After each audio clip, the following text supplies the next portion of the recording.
This House is in session. Minutes of the meeting held on Tuesday, August the 4th, 2020, Friday, August 7th, 2020, Tuesday, September 15th, 2020, to be confirmed. Honorable Leader of Government Business. Thank you, Mr. Speaker. I beg to move that the aforesaid minutes be confirmed. Beg the second. Questions that the aforementioned minutes be confirmed. All those honorable members in favor, please say aye. Those against, please say no. Meeting the ayes have it. The aforementioned minutes are confirmed. Announcements by Your Honor, the Speaker. I am in receipt of the annual reports of the Ombudsman of Barbados for the years 2007 to 2019. Messages from Her Excellency, the Governor General. I'm also in receipt of a message from Her Excellency, the Governor General. By Her Excellency, Dame Sandra Prunella Mason, Dame Grand Cross of the Most Distinguished Order of St. Michael and St. George, Dame of St. Andrew, Queen's Counsel, Governor General of Barbados. Your proclamation. Whereas it is provided by Section 60, subsection 1 of the Constitution, that each session of Parliament shall be held at such place and commence at such time as the Governor General may appoint. And whereas by proclamation dated the 7th day of September 2020, the Governor General appointed the Lloyd Erskine Sandiford Centre, Toomai Hill, St. Michael, as the place at which a session of Parliament shall be held at 10:00 hours in the morning. And whereas it is expedient to continue the session of Parliament at the Worthing Corporate Centre, Worthing, Christchurch, with effect from the 22nd day of September 2020. Now therefore, by virtue and in exercise of the power and authority in me vested, I, Dame Sandra Prunella Mason, Dame Grand Cross of the Most Distinguished Order of St. Michael and St. Andrew and St. George, Dame of St. Andrew, Queen's Counsel, Governor General of Barbados, do hereby appoint the Worthing Corporate Centre, Worthing, Christchurch, as the place at which the session of Parliament shall continue to be held, and 10:00 hours in the morning as the time at which the said session shall commence. Given under my hand and the public seal of Barbados, this 7th day of September 2020, and in the 69th year of Her Majesty's reign. Petitions, papers.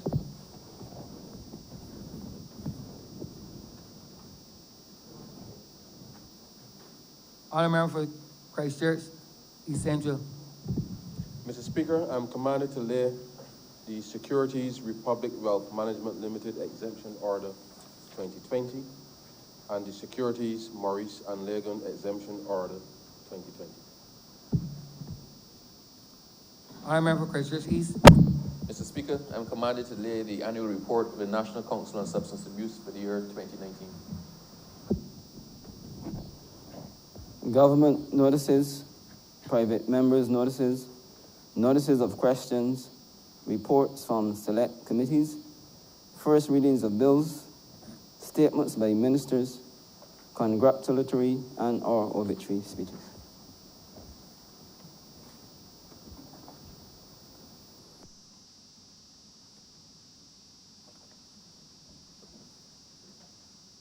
Honourable Prime Minister.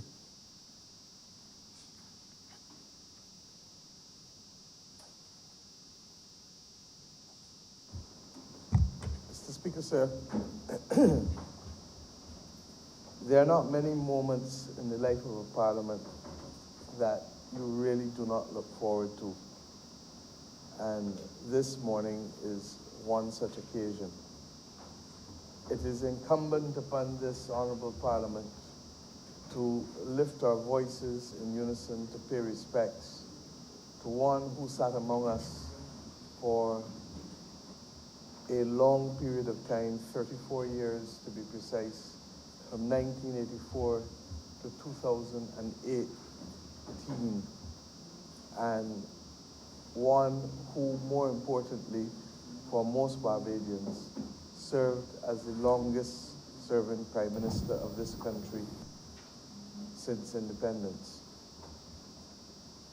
I speak, of course, of the Right Honorable Owen Seymour Arthur, and to even call his name in this chamber seems anathema, because the rules of this chamber require of us a solemn commitment not to name persons. And the fact that I can call his name without your reprimand, sir, reminds us that he's no longer not only a member of this chamber, but that today we gather to pay respects to his extraordinary record of achievement as a parliamentarian, as a prime minister, for the benefit of the people of this nation. Let me say at the outset that it is still not easy to speak about him. And it is because it brings back so many different memories that really and truly chronicle the socio-political and economic history of this country over the period of time of just under 40 years. Owen Arthur was a distinguished member, first and foremost, for the people of St. Peter. He had a simple philosophy, that while he had a responsibility as Prime Minister to treat to the needs of the general upliftment of the people of this country and to the distinction that was necessary to be brought to the international reputation of this nation, that his first and foremost duty was to the people whom he had the responsibility to represent, the people of St. Peter. One only needs to drive around St. Peter to know the difference that Owen Arthur's representation made to the lives of the people of St. Peter. For those of us who are old enough and who remember, we can all see, and I have every confidence that the Honourable Member for St. Peter will appropriately chronicle some of those major achievements that Mr. Arthur left for the benefit of the people of the parish that raised him. Indeed, it was only a few Fridays ago when I went down to Spikestown to see the damage that was done to the buildings that burnt, regrettably, from Archers Hall, Zuma, and I think 111. And I looked behind me at Arlington House. I knew the pride with which Owen Arthur treated to the restoration of Arlington House. And it hit me even more because the last time that I had walked on that part of the street was when we were accompanying his body to the state funeral. And I reflected on how easy it would have been for the wind to come off the oceans and to literally catch that wooden building. And I personally feel that it was a reflection of the powers of the atmosphere and his lordship, the real Lord, that protected that building from going where, given the flames and the fire that was taking place on that Thursday night, that could so easily have taken the wooden structure of Arlington House at the top. I start there because my concept of representation and the concept of representation for those of us who came to public life post-1990 was largely shaped by Owen Arthur. The detail with which he treated the preparation of a campaign, the extent to which he recognized that, like I say up to recently, support is not votes, that you can't take for granted, especially after his first outing, where one single vote made the difference to his not being able to walk the steps of Parliament.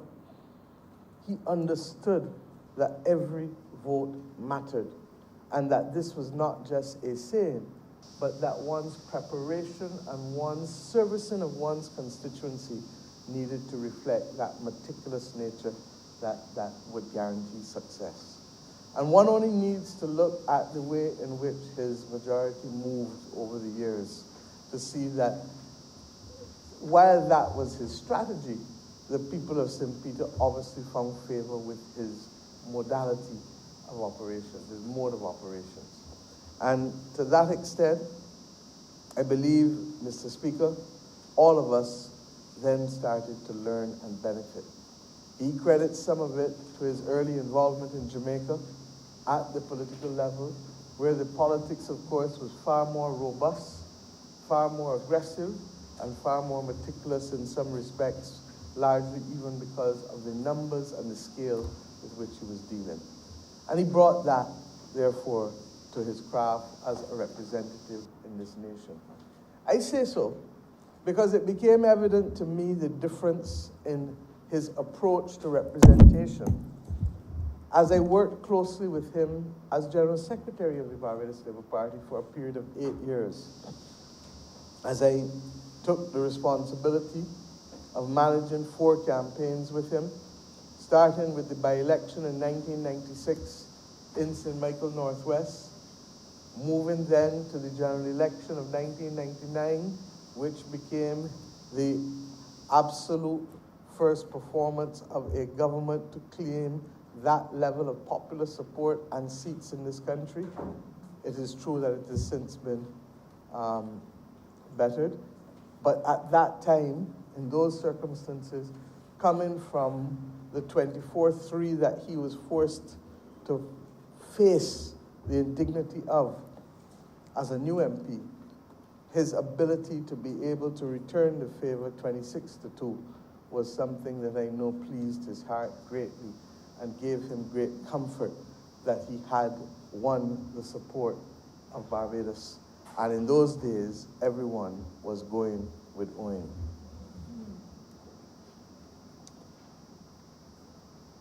I say that conscious that, and I also went on to manage the by-election for the Honourable Member for St. Thomas, who has just gloriously celebrated this week 19 years as a representative for the people of St. Thomas. And that by-election was one that gave us great joy in terms of how it was conducted and how we won it. And I will not say too much about it for fear that persons may be revealed who do not want to be revealed at this stage for actions that may better remain unspoken of in the Parliament of a nation. But suffice it to say that it was a fine time. And then, of course, the 2003 general election. So that I got to understand the difference, because prior to Owen, there really was a more hands-off style of representation of constituents in this country. It was almost at a helicopter level. Not that people didn't get involved with constituents, but the intensity of engagement and the willingness to change the parameters of what people expected and what you would deliver really found a sea change with the advent of Owen Arthur's representation as a young man in the politics of Barbados. And I can speak to that. One might say that in that sea change, it became easier to defeat older members of Parliament on both sides because he helped shape the expectations of an electorate to want to have different things from their Member of Parliament than that which they would have been accustomed to. There are some who will say that that perhaps was responsible for the defeat of the late Branford Tate by the Honourable Leader of the Opposition, because what you had in the context of Branford was a political titan of decades coming up against a young member and tall, handsome, a young and handsome member who had 6 weeks on the ground, 6 weeks only on the ground to be able to defeat a political titan of the Democratic Labour Party. And defeat him he did with the support, of course, and leadership of Owen Seymour Arthur. The truth is that the dissection of Branford's representation was to send the signals to the rest of us who were being elected as members of Parliament as to what would be expected of us and what would not be tolerated by the electorate from us. And I have seen over the course, therefore, of my political life that entire relationship between Member of Parliament and constituent change. And I say today, in large measure, in modern Barbados, Owen Arthur was responsible for changing the manner in which we delivered services and related to our constituents. But it wasn't only as an MP for St. Peter that he would distinguish himself. His commitment to being able to master the politics of politics made him one of the strongest leaders in the Caribbean of his times. Owen took nothing for granted. He gave no quarter and he asked for no quarter. Indeed, the bottom line is that he was clinical in his dissecting of the political scenario. He was not prepared to allow emotions or other things to cloud his vision as to what was his strategic obligation to country, to party, and to constituency. And it therefore meant that he would find himself with some very difficult and muscular language sometimes for people, as he would say. But inevitably, what saved the day was that he was always prepared to engage, irrespective of the nature of the previous engagement with parties. I find that an important characteristic, because malice does nothing but to corrode the spirit of persons. I think that, and as I said in the tribute that I paid to him in the church, that commitment to policy and to country and to politics is perhaps the bridge on which we would meet over and over, irrespective of whatever disagreements we might have had. And I say me, but I can change it to O'Brien Trotman. O'Brien Trotman was the person who was not supportive of Owen Arthur's nomination as a candidate in the parish of St. Peter, because O'Brien Trotman supported himself. And Owen would tell us of the stories of what it took to get that nomination and of the contributions of people like Alma Paris, in whose name the school was named, after whom the school was named, and her very quaint and demure way of looking at Dr. Waldron Ramsey and saying, Dr. Ramsey, you look as though you want to tell us something in here. Are you interested in running for something? And that was his way of telling you how his people in St. Peter protected him and literally fought off all comers from Dr. Waldo Waldron Ramsey to O'Brien Trotman to all others to ensure that he would be the candidate for the Barbados Labour Party. Indeed, that did not stop him from ensuring that O'Brien Trotman would be commandeered to lead the Urban Development Commission at the very time when we were starting a new initiative and we needed someone with excellent administrative skills to be able to unfold a program that, in his words, was designed to stop poor people from being poor. The Urban Development Commission and the Rural Development Commission. And that is why, even as others reflected on whether we should dismantle it completely, my government has determined that the most we will do is to bring them together as one, because there are common services of administration, finance, and IT that we can benefit from the amalgamation of the two, but they are very much needed still with respect to an urban development directorate and a rural development directorate to be able to deal with the peculiar issues of urban Barbados and the peculiar issues of rural Barbados. I know that ability to see past personal differences is also what led to the politics of inclusion. And it therefore was an easy framework for me to work with him as General Secretary, with him as political leader, recognizing that there were too many talented people across this country who ought not to be excluded from public life simply because at the time of an election we serve in different political party, or we want to represent a different political party. Barbados is too small. And we reflected on many a time on the reality that we only do our best as a nation when we can literally bring together people from different backgrounds, different ages, different spaces, different classes, because in that we would literally be creating the platform for the achievement of a common mission. We reflected on that approach by Sir Grantley, that it was the same approach taken by Errol Barrow, that it was the same approach taken by Tom Adams.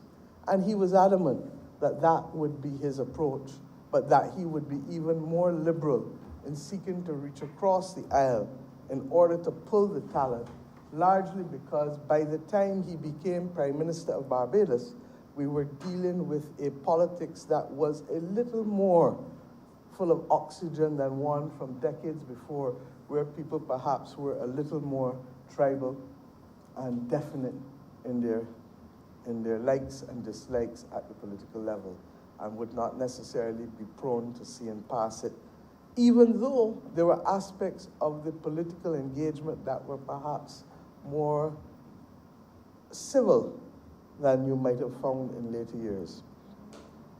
I also want to speak to, very briefly, and I'm doing this because I'm going to, Mr. Speaker asked that the tribute that I delivered at his funeral be made a document of this House forevermore.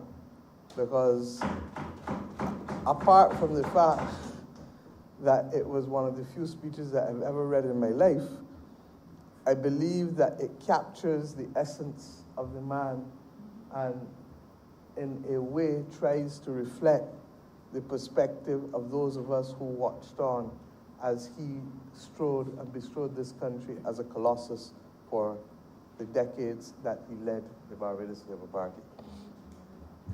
As a Prime Minister, we thank him for his legacy, his commitment to detail, his obsession with policy, his fastidious nature, his passion for getting it right, for tidiness, for punctuality, for strategic thought and action. There are very few people that I know in this world who could dissect the most complex issues and make them palatable, make them capable of being understood by the ordinary man and woman, from those in a shop, right back to those in the market, right back to those in offices, right back to those in the law courts, right back to those who just happen to be flying in and out as visitors. Owen Arthur had a special talent for breaking down things in fine detail to allow people to understand the essence of what he was speaking on. He had a perspective that was really more similar to Sir Harold St. John than most, because Sir Harold saw the big picture and focused in on the strategic issue. Even in his pleadings as a lawyer, others would tell you that Sir Harold never pleaded everything, but he would focus on the one or two issues that he believed to be germane to the case and go for them.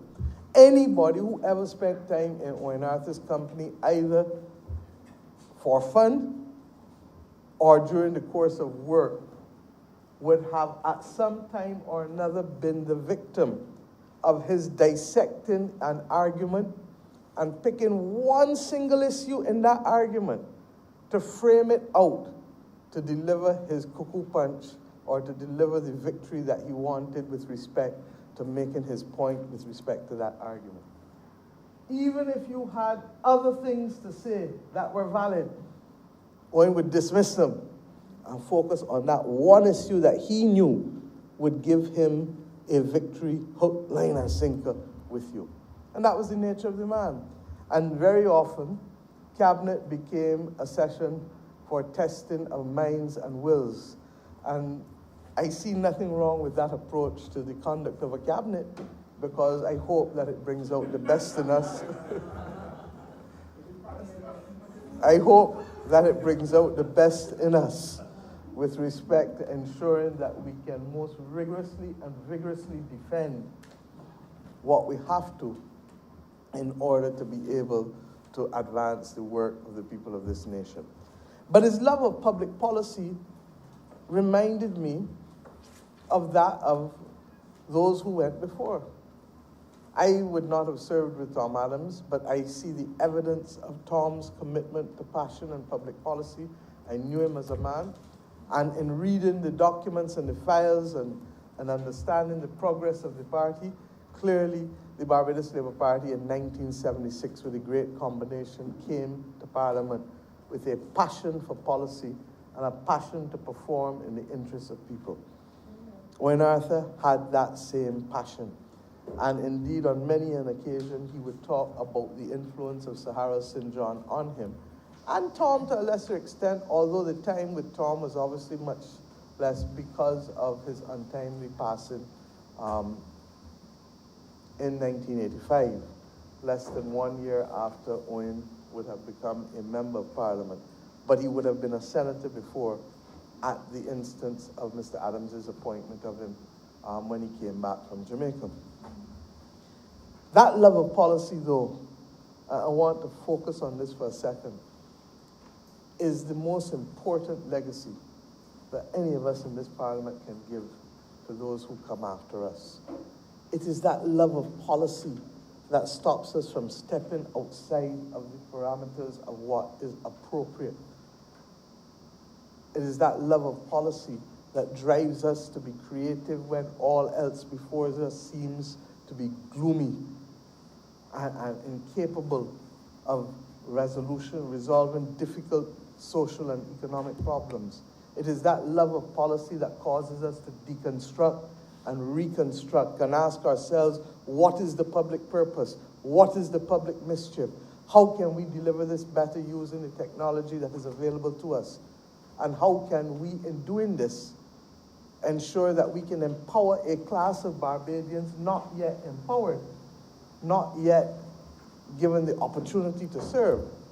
And at the same time, are we going to remove discriminations against a group of persons in the country for which this policy or this legislation acted as literally a rock on their backs from which they could not extricate themselves? These are the kinds of things that ought to consume those who come to public life. Because representation, yes, is first about caring, but caring without actions, caring without acts to support persons will be like faith without works. And I know that both of us felt strongly that if you are going to represent the people of this nation, it was not simply enough to be able to say that you care, but that your actions also mattered in terms of delivering the difference in their quality of life. For me, one of the greatest legacies that he had was, in fact, extending the Tenantries Freehold Purchase Act to urban tenantries and allowing persons in non-plantation tenantries and urban Barbados. And the member for St. George North, I'm sure, will be able to speak to this, because it was a tenantry in his constituency and my constituency, the tenantry of Laura Estate and the tenantry of Allen's Land in Bush Hall, that led to us, even before we became the government, making a determination that we needed to be able to put a subsidized framework in place for urban tenantries and non-plantation tenantries, recognizing that their inherent value would be greater than the plantation tenantry, and therefore the 10 cents a square foot would not be appropriate. But secondly, that the land ownership was also different, because in the case of plantation tenantries, the plantation owned the lands, and invariably the persons had lived on the land for generations. In the case of urban Barbados, the land was owned by multiple small landowners, and to that extent, therefore, you could not ask those small landowners to carry the subsidy for the persons who were to benefit, because in many instances, people came from country. A lot of people in St. Andrew went and settled in Jackson. A lot of people in St. Joseph went and settled in Skeets Road and Jackmans and Huddersfield Turning. Don't ask me why, but the patterns were clear. Well, they're now bus routes, but what they were before was people coming down and saying, look, Mr. So-and-so, Mr. Dash say you got an extra piece of land here, and if you want to come down come down and I will talk to Mr. Dash for you so you can build a house there. So that families literally brought down their people down, but they were capable of doing so only because small landowners, invariably small black landowners, agreed to lend them the land, or to lease the land, I should say, in some instances. In some instances, it was lending in truth, though, because they said you can hold it there until you find somewhere else. And some people never left. Some people also never paid, and that's where the laws of adverse possession then created havoc too. So we understood, and Mr. Speaker, you would also have appreciated it, perhaps not as much nowadays, but in the days when I was first called to the bar, the amount of land disputes, water going over the line, this tree over the fence, something with the galvanized not properly placed. All of these things led to the disputes that would sometimes regrettably end up with wounding or aggravated assaults or other types of actions. And we understood that if we were going to reduce the heat in communities, then we also needed to deal in an orderly manner with the titling and ownership of land. You know what struck me, Mr. Speaker? When President Cardoso of Brazil was about to leave office, well, maybe a year, 18 months before, and I regret that he didn't do it before, they asked us to share their experiences, our experiences, on the whole issue of land reformation, starting first with the Tenantries Freehold Purchase Act under Tom Adams, and coming forward to the Urban Tenantries Program under Owen Arthur, which was literally to be able to allow people in urban Barbados to own the land. And they felt that they had a duty to be able to deal with the children of ex-slaves in Brazil. I make this point because sometimes we are harsh on ourselves in this country with the level of innovation and the level of progressive actions that we have taken on behalf of our people. Short of Cuba, I make bold to say that there is no other country, and certainly no vibrant democracy in the hemisphere, that has undertaken more land reform and land redistribution than the Barbados government under the Barbados Labour Party, starting with Tom Adams and finishing with Owen Arthur. There is still unfinished work in both the Tenantries Freehold Purchase Act 40 years later, almost. There are still tenants who are yet to have their tenantries, the tenantry spots conveyed to them. There is unfinished work across urban Barbados. My greatest regret in urban Barbados and with the Urban Development Commission under the last government is that they effectively stopped the program of the transfer of urban lands to people, knowing full well that that transfer, Mr. Speaker, to your constituents and to my constituents inevitably would have meant as much as $12.50 per square foot subsidy on 5,000 square feet of land. Because the rules are that so long as the price is $15 or less, the government will pay the difference between $2.50 and $15, and the tenant would pay $2.50 per square foot. So what does that mean to people in Johnson Land in Green Hill, or Allen Land in Bush Hall, or Lower Estate, or wherever? That effectively, you got 5,000 square feet of land. Instead of you paying the owner of the land is $75,000, you pay as the tenant $12,500. The government pays $62,500, and the landowner receives the full amount, unlike the plantation tenantries who would be fully subsidizing the cost of the land at 10 cents a square foot, and therefore shouldering the difference between the 10 cents a square foot and the commercial market value of that particular land. What did it mean then under Tom, under Owen? That instead of people having to find money to go and put the majority of the money in land, they could go and put the money in house improvement from day one. And who wasn't building wall in front was building wall behind and building wall all around, because it meant that they could put the money down to be able to improve their circumstances.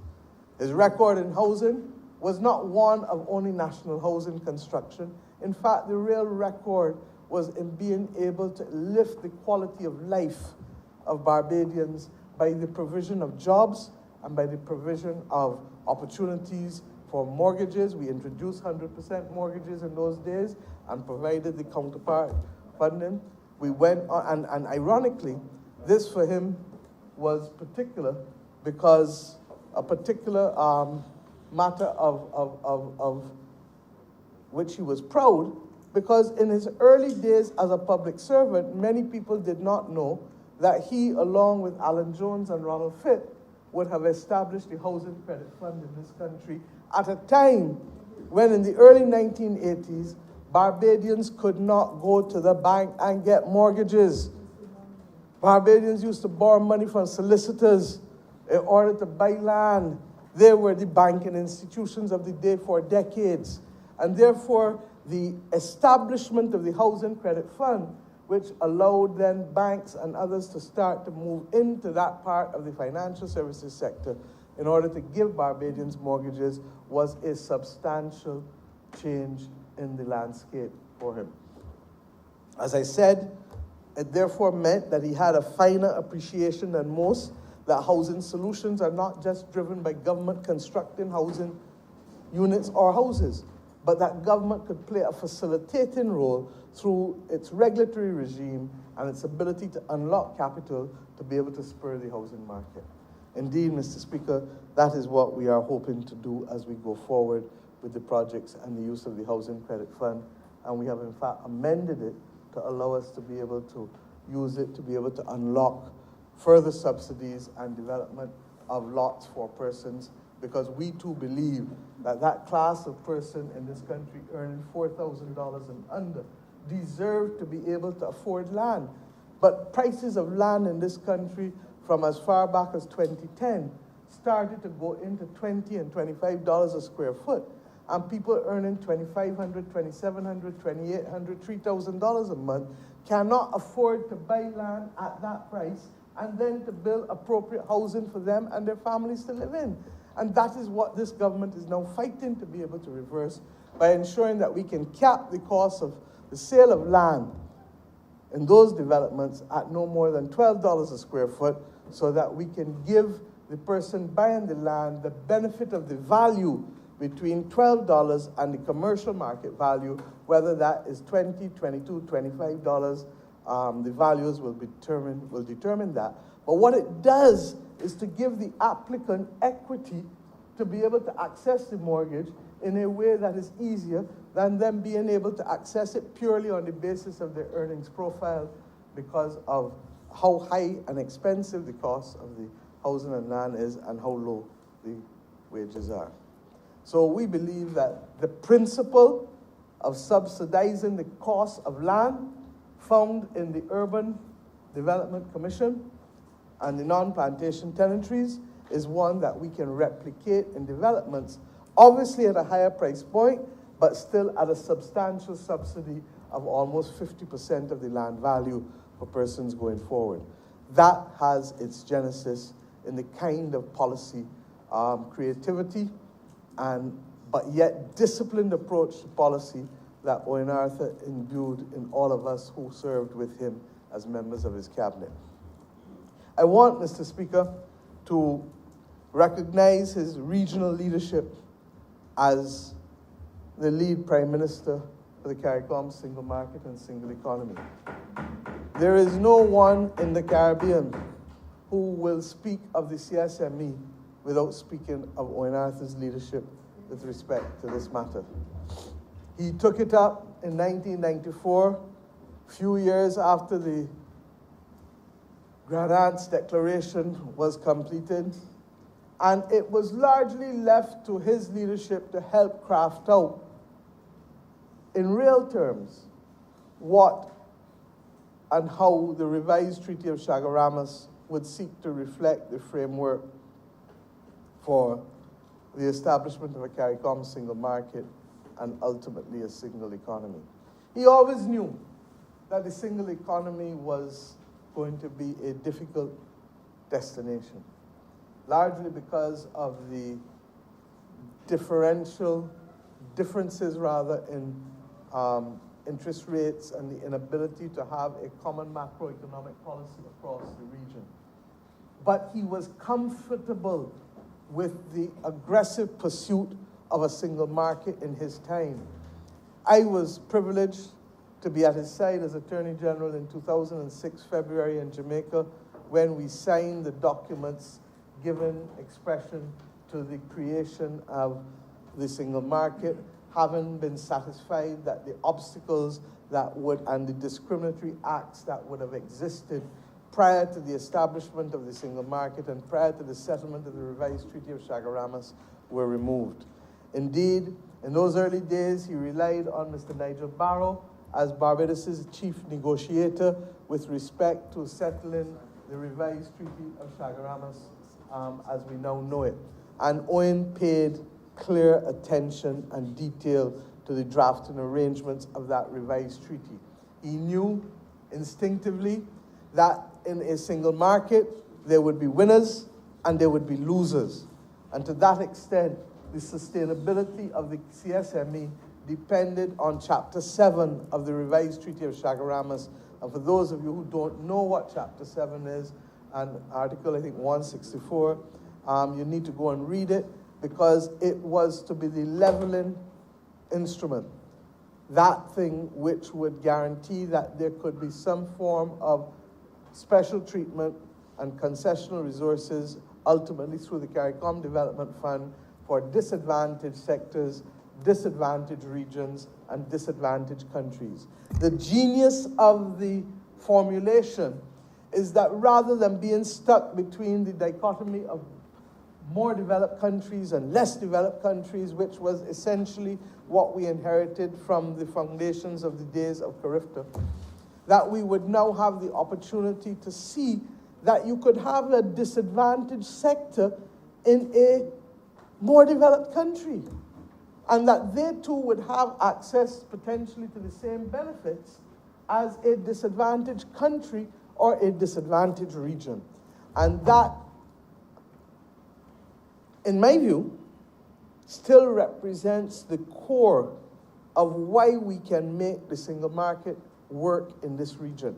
What it does need is for a far assiduous effort to be made towards the replenishment of the CARICOM Development Fund, and for us to establish a growth and resilience fund, or a growth, resilience, and recovery fund, whatever you want to call it.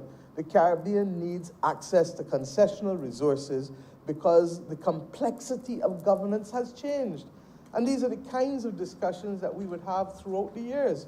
If you really look at it, all of the things that we have had to do in the last 30 to 40 years have been driven by an international agenda that very often excluded us from the participation of the rules and the circumstances for that agenda.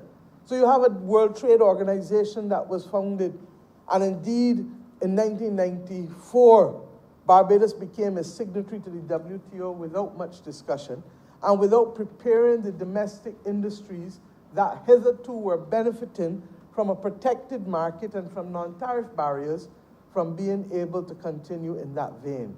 But it meant that by 1999-2000, Owen Arthur had to dismantle the regime that hitherto would have protected the manufacturing sector, to start to dismantle, I should say, because the truth is that the last major dismantling took place under the member for St. Michael North in 2018 with the repeal of the Fiscal Incentives Act, which was a piece of legislation that guided Barbados' development in the shadow of the Lewis model of industrialization by invitation for the last 40-something years before.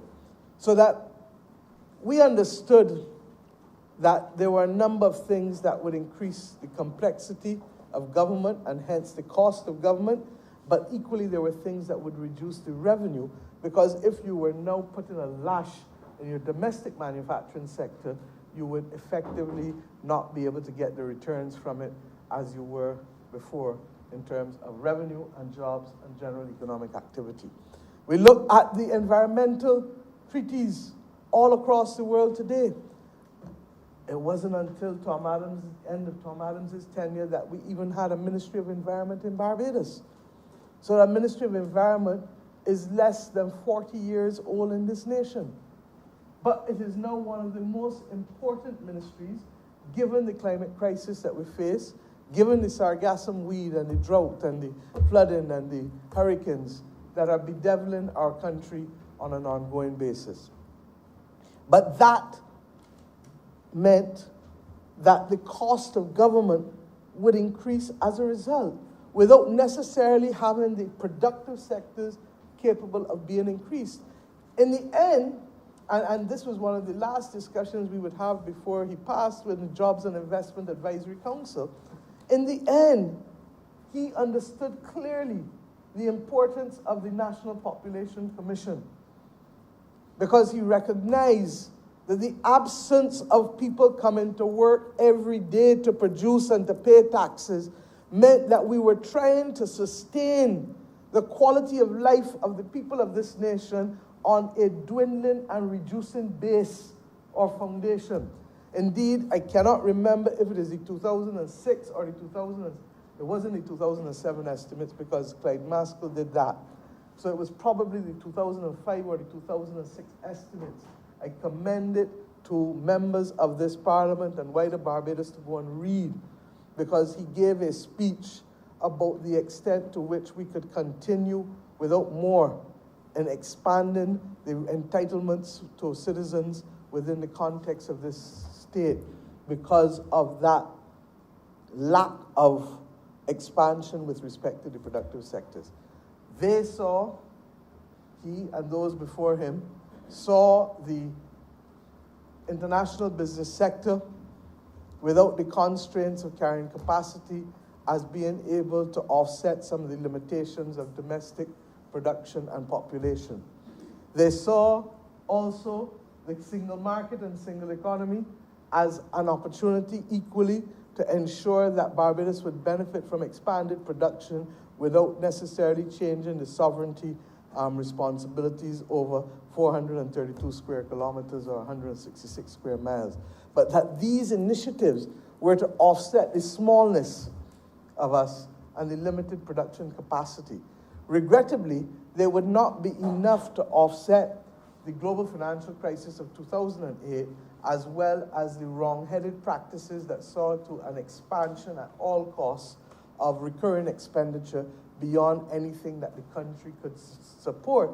And as he would say in his last speeches in here as an opposition MP, in circumstances where we became capable of only doing one thing and one thing alone, servicing debt.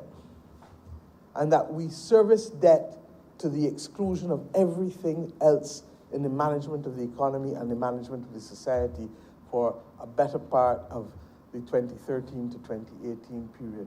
And hence, the country moving to where it became, regrettably, the third most indebted country in the world from a debt to GDP ratio perspective. He was the one in the estimate speech who spoke about the 69 cents in the dollar necessary to service, necessary to service our debt. And that in truth and in fact, if you were earning 2.3 billion and spending 3.2, 3.5, depending on the year you want to look at, you could not do anything other than continue to rack up debt, because you were printing the money and just literally accumulated deficits is debt. That's all debt is, accumulated deficits. And he understood that while we all, as post-independence leaders, come from the perspective and the school that Errol Barrow laid out in terms of limited deficit financing to support development, you can't improve the lives of our people without some level of borrowing. You can't improve your life individually, invariably.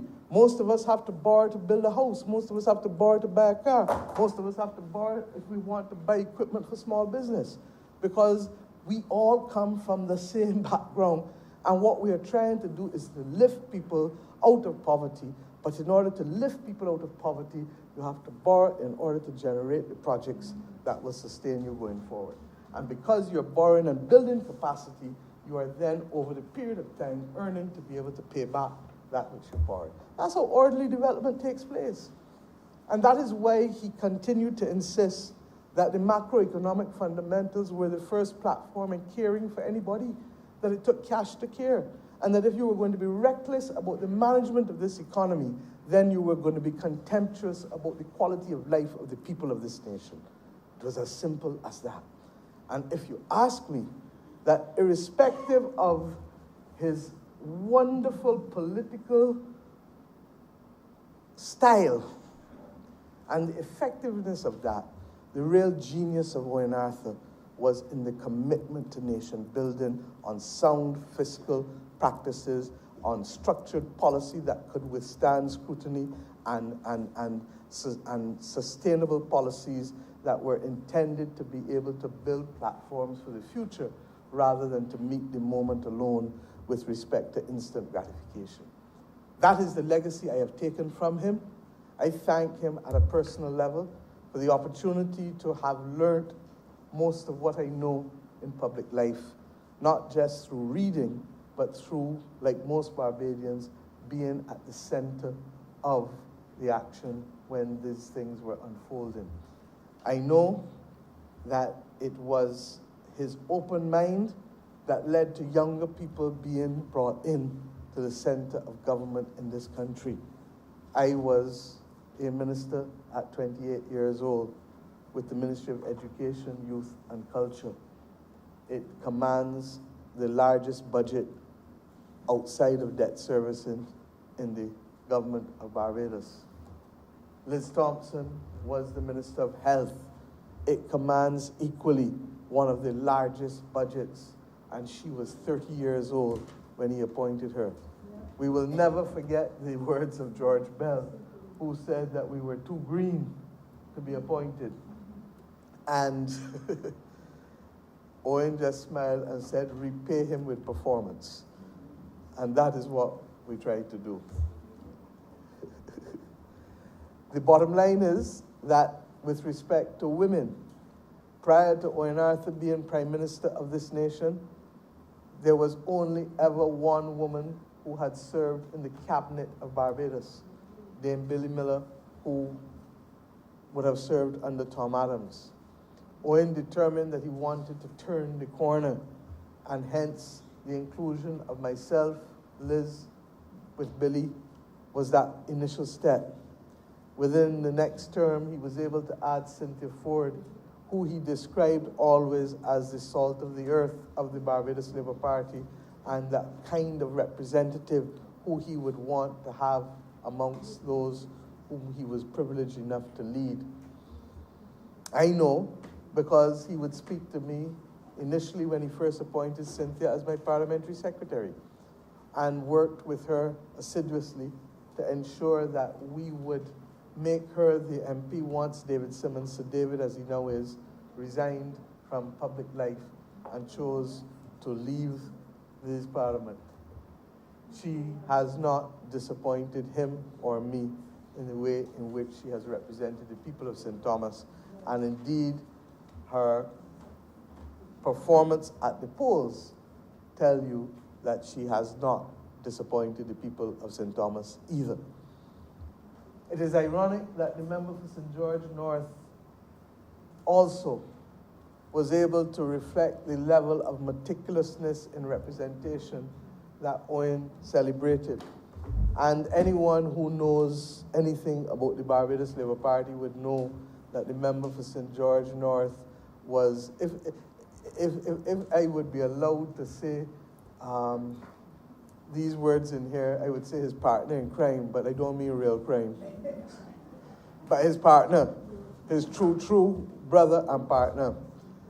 And they had a relationship which was interesting because the member for St. George North would speak his mind to him very often, and it could be rambunctious, but if I learned not to engage Owen Arthur in a quarrel, it was from the member for St. George North, because he was the first person, and I confess this now publicly, who taught me that it takes two to quarrel. because if you ain't quarreling, the other person just make a noise. And I would see the member for St. George North, whose name I cannot call in here for the reasons that I set out at the outset of this speech, but I almost feel that I need to give him a name for these stories. But maybe it is better that I not tell his stories, and therefore I will refrain from calling the name. But the point is that meticulous level of representation was underscored by his calling you and telling you. And when I say to some of my MPs, do X or do Y, it is because that is how I was raised in this party and this parliament. And that you cannot come to public life and believe that it is sufficient for you simply to do the files in the ministry and to give the speeches without understanding that fundamentally, every day, what are you going to do to make better the lives of somebody who you represent in your constituency or who you represent in your ministerial portfolio, not just as a technical academic issue, but in a real way to make their lives better. And that understanding that you cannot divorce politics from people, policy from people, I root in Owen's schooling of us in the cabinet and in the parliamentary party. My friends, I could talk for most of the day, but I'm not going to. I've had a lot to say already. The man, complex. His pride for his two daughters, I reflected on the day of the state funeral. If you wanted to see Owen Arthur's eyes light up, ask him about his two daughters. His eyes would light up. And both of you have pursued passions of his, one in numbers and one in law, because I go saying always that if he was ever a lawyer, God help us around here, because he tried to practice law every day of his life without yet being called to the official bar. And he would joke and say he knew about the other bar, and that was sufficient to qualify him to speak on these issues. He had sayings that I will never forget. He would tell us that marriage is a form, is a certificate recognized by the police. A piece of paper recognized by the police. He would tell us that he did not want to stop eating pork chops and pigtail because it will only add 7 minutes to his life for every pork chop that he stopped eating. He would tell us that he would only do things that gave him intense pleasure, especially after he passed the age of 50. So that unless he was satisfied that that would give him intense pleasure, he was not going to waste his time that he had on this earth in participating in those vexatious activities. He was a raconteur. He had his moods. By all means, he had his moods. But it is my judgment that ultimately he did not carry malice. He may have had an obsession with what he wanted to achieve at all costs. And that was what drove him more than any form of malice. Over the course of the last 15, 16 months, we had occasion to speak regularly, again, on a range of national issues, international issues. He was passionate about the work that he did in Guyana and the need for the respect for the fair practices governing an election to dominate. He knew that his straight talk would not make him popular with everybody, but that never stopped him from straight talk. He was passionate about LIAC because he was the one who first tried to be able to save LIAC back in the early 2000s, and to recognize that we needed to ensure that there was some form of airlift in and out the country.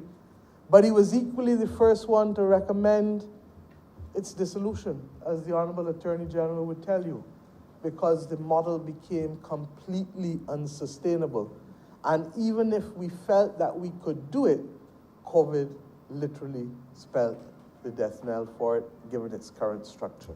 That it would require significant restructuring in order to be able to have anything close to being able to provide the services of affordable, reliable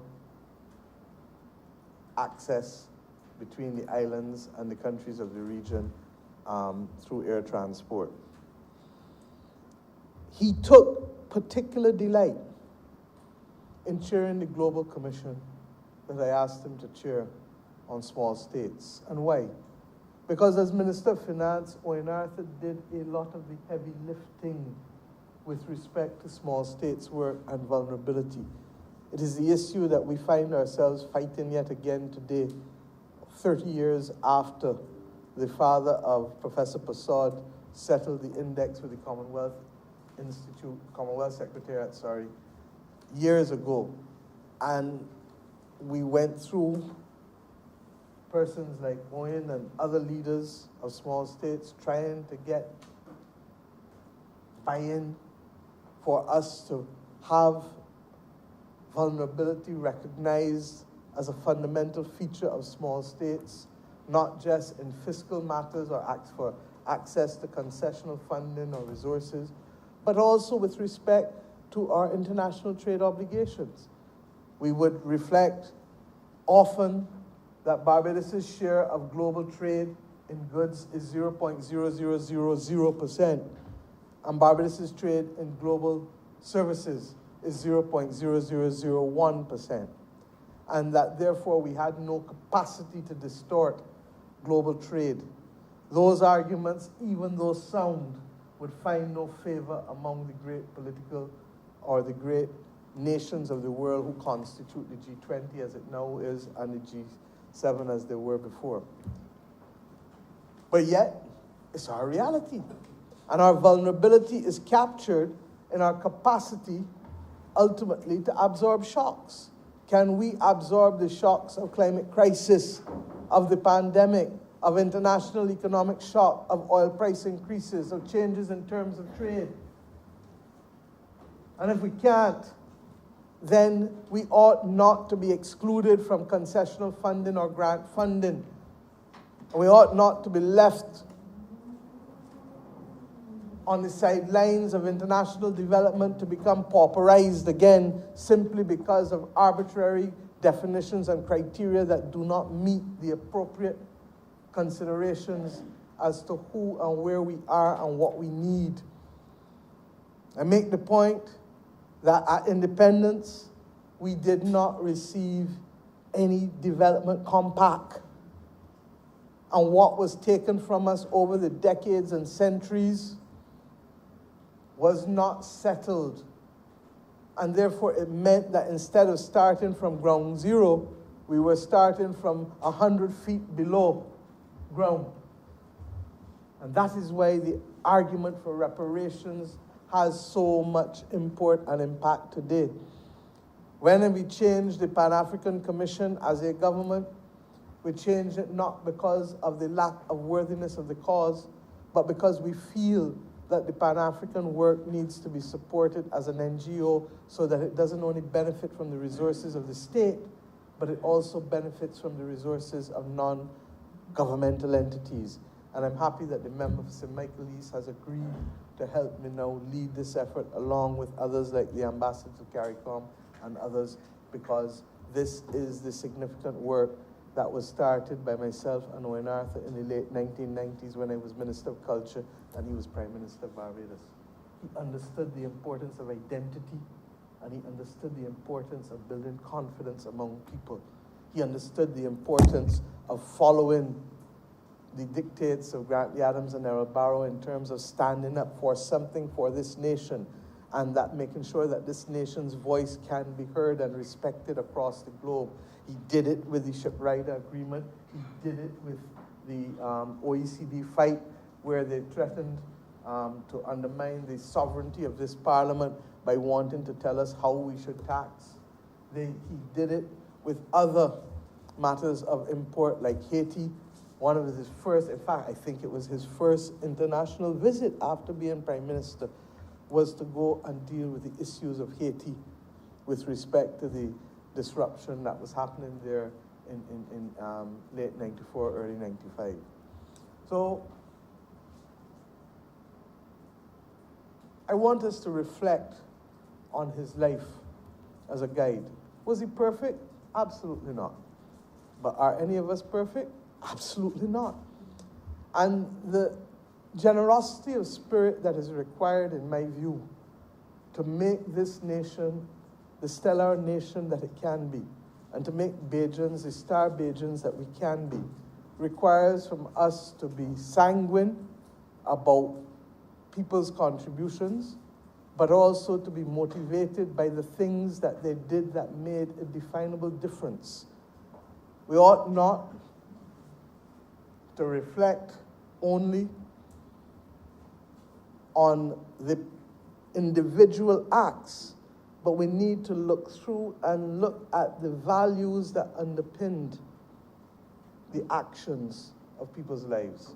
Because more often than not, if you're prepared to be still and to reflect, you will see those lines remaining constant in the actions and statements of human beings. Owen Arthur's own was very, very definite and very, very clear to see. He did not suffer fools gladly, or at all. He was forthright in his perspective. He was not always right, but he was often right. He was definitive in the need to be able to assert the right of Caribbean people and Barbadian people to tell the rest of the world that we are as good as any of you. And it was perhaps in his admiration for men like Sir Everton Weekes that you understood the power of what those young Barbadian cricketers coming out of poverty would do to be able to inspire other young Barbadians as to what they could achieve in this world and in this life and for this nation. And he was very clear that as the first real post-independence Prime Minister of Barbados, that he had a duty to settle some of these issues that for too long had been the subject of, in my view, unnecessary debate. A country that in 40 years ago was debating should we have emancipation lectures or not. And Owen Arthur literally threw that out of the window and settled a framework for National Heroes of Barbados, which we settled in 1998. We made it clear that Emancipation Day, as well as July 26, had to be celebrated. And we would, and those were the days of the politics of inclusion coming to its very fore. So when I hear people talk now about partnerships in the political fabric of Barbados as if they are something new, then it tells me that they are not students of history and that they do not understand this point that I made earlier, that this country is strongest and best when people of different backgrounds and perspectives can be brought together in a common space for a common mission. That is his legacy to me and to this party and to this country. I want to say to his wife, Julie, that this must be a difficult moment for you, because I cannot imagine losing someone close to me and having to be reminded of that person every day in some manner, form, or fashion that is beyond where my head may take me initially. That is the regrettable load of those who are family to those who have distinguished public records. And you learn that there is usually intense love or intense hate that they generate. Fortunately for me, I was told as a young girl by my grandfather that if you want to be successful in life, expect intense love and intense hate from people in public life. And that those who don't generate those extreme emotions, more often than not, will not spark the support base necessary to be successful in public life. Owen understood that. He understood the power of wit. He understood that in giving political speeches, that every 5 to 7 minutes you had to throw in a joke. It is a skill that I am not yet as capable of as he is, but I aspire to that every day because thank you, because I know that he literally studied it as an art. because he too would tell me about his difficult days of giving speeches with the stammering, and then overcoming the stammering, and then learning to be witty. In fact, he lent me 1 or 2 books about presidential wit and humor, showing that he took these things seriously and did not leave them to happenstance or to serendipity. But that was the nature of the man, always prepared. Even if it meant that he would shed other responsibilities, he was strategic with what he wanted to achieve, and he did it in the best way he knew how to, by being prepared and by bringing to bear the skills that the Lord gave him from birth of analysis, of distillation, and of communication. To his first wife, Beverly, I've already extended our support and reflected our sympathy. To his 2 daughters and to his granddaughter, and particularly to Isabella's granddaughter, because the rest of us have seen and interacted with him. But it is for her, more than any other person, that we would want the records of this chamber to be ample and full, so that when, as a young woman, she wants to look at her grandfather through the eyes of others, through how we saw him, who worked with him, then we ought to be able to ensure that that body of work is there. I commend him as well for ensuring that his body of papers has been given to the University of the West Indies. And I must tell you that I have approached the Vice Chancellor of the University of the West Indies to indicate that if the Barbados government could have one wish, and one wish alone, it would be to rename the Cave Hill campus after Owen Seymour Arthur.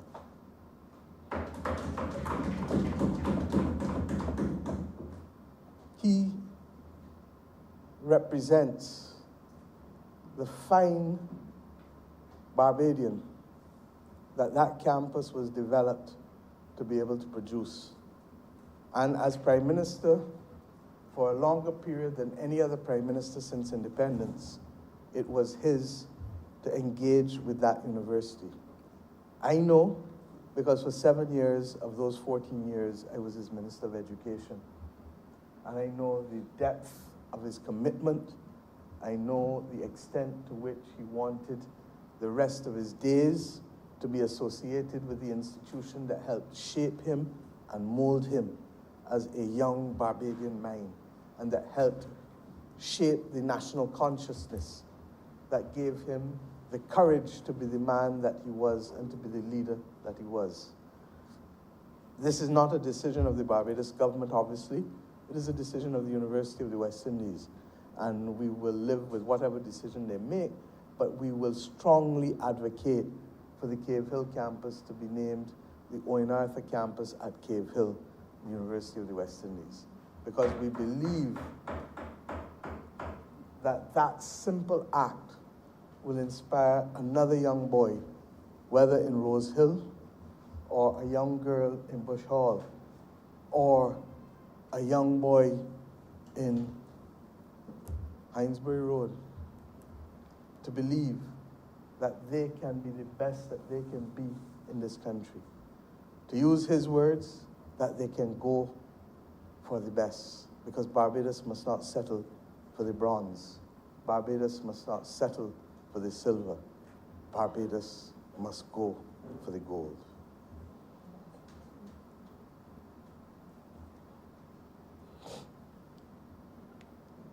Those words must forever mean something to generations of Barbadians. To the family of Owen Seymour Arthur, to his brothers and sisters, to his nephews and nieces, to his daughters, to his granddaughter, to his son-in-law, above all else to his wife. We thank you for your support and nurturing of him, and your sharing him with the nation. Sometimes the population is not always kind in the manner in which it treats people as they stand on their feet. I trust and pray that the suddenness of his departure would cause us as a nation to want to reflect on how we can be a little more balanced and considerate and compassionate in how we treat the public figures in this nation. It is of significance to me that the majority of children of politicians do not come into public life in Barbados. Invariably, those of us who have family are either grandchildren or nephews or aunts or cousins, or in my case, I suppose my father left early. So beyond the age of 10, I did not understand the horror of public life. But it is of significance. Go through the records on both sides of the house.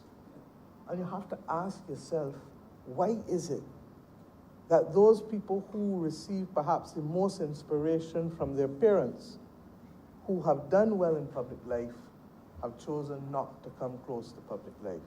And you can start with Errol Barrow. Tom Adams was an exception, but once again, Sir Grantley and Tom was in Britain, I believe, when a large part of, for his formative years, Sir Grantley went to the West Indies Federation. But when you look at all of the rest, including Tom's own children, Errol Barrow's children, come through the cabinets of both Tom Adams and Errol Barrow, and ask yourselves why. And I trust and pray that in spite of the fact that smallness carries with it other problems, that we will be mature enough and discerning enough to recognize that we need to have a different relationship with those who come to public life. And if we don't, we will find that the quality of persons who are prepared to come and enter to serve in what ought to be the highest form of service will start to dwindle and diminish right before our very eyes. I want today to end this tribute by asking this honorable chamber to send the appropriate condolences, Mr. Speaker, of this honorable chamber to the family of Owen Seymour Arthur on behalf of a grateful nation and a proud people that we could produce a man such as him to serve with such distinction. Recognizing, as I said, that he was not perfect, but recognizing that his intent was honorable and that his mission, nevertheless, was laudable. I'm obliged to you, Mr. Speaker.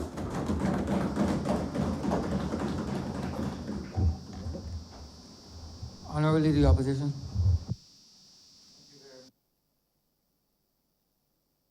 Thank you very much, Mr. Speaker. Perhaps I would want to begin by reading to the record the expression of my own personal sense of sadness and my expression of sympathy, that of my family, and that of the party which I now lead, to Mrs. Arthur, Professor Arthur's children, siblings, other members of the family. Certainly a sad occasion in which we were all caught up. No matter how deeply it might have affected us, I'm sure it affected them and continues to do so much more deeply. So I want to just publicly express sympathy again to them. I first met Owen Arthur in 1992, I think it was, or 93, I think it's 92, late 92, at a Barbados Labour Party conference. I used to attend those one time. And I was invited to that particular one. I am hearing invitations coming at me again. You need to put that in formal writing. You need to put that in formal writing and not just say it and express it in a site. But I was invited there to speak at the party conference. And at the conclusion, it was Billy Miller, now Dame Billy Miller, who approached me and inquired as to whether or not I had some interest in elective politics, participating in such. And in fact, I did at the time, though I was being very cautious a little tentative in my steps in that direction and waiting on the leading of the Lord fully. So I indicated a measure of interest to her. She took me immediately and introduced me to Owen Arthur, who, importantly, I must note, was eating at the time. He shared with me something which I heard him say on numerous occasions since then, having asked me why I would be interested as a man of the cloth coming out of the church in getting into the business and the arena of elective politics, and hearing my response, which was, for the same reason I serve in the church, and that is to help people to find a better life. He identified with that in a very material sense, and he said that he was in politics for the purpose of stopping poor people from being poor. That's the first time I heard him say that. On numerous occasions since then, I was to hear him repeat that. I'm in politics to stop poor people from being poor. And perhaps it is in that vein I would like to speak, because there's several things which can be said and several things which already have been said, and I'm sure there are other speakers to follow. How do you stop poor people from being poor, Mr. Speaker? How does one stop poor people from being poor? And through what manifestations does one live one's life in an effort to stop poor people from being poor? I believe it begins with experiencing the reality of poverty personally. That is extremely important. One starts with having experienced the realities of poverty in a very personal way. It is he who wears the tight shoe, Mr. Speaker, that knows better how it pinches. You can identify with that. You grew up in the experience of poverty. By God's grace and the goodness of this government, this country, you have been elevated out of that poverty into a better life. But you wore the shoe, and you knew how it pinched. And it is he who wears the tight shoe that knows better how it pinches. I'm a New Testament boy. There's a New Testament girl on that side.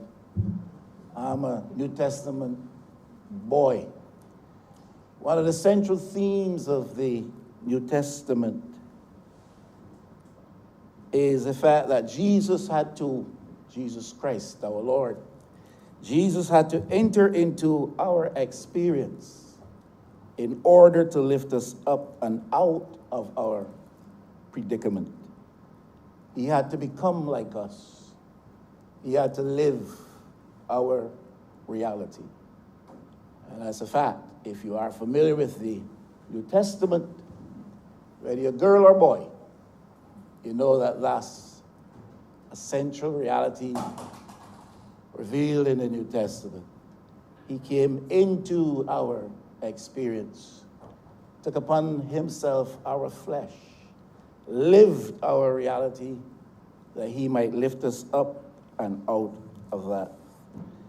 The son of a shopkeeper and a plantation worker in rural Barbados of the 40s and 50s and 60s would have known and lived the reality of poverty, an experience which would have shaped a certain sense of calling. And I say calling, Mr. Speaker, because it connotes a sense of duty outside of and above service to self. Not many people come to know that sense of calling where you live in the service of others and for the cause of the betterment of others and interests which relate to self, and sometimes family, because that's an extension of self. Those interests are relegated to a secondary position in the service of a higher cause, the interests of the people.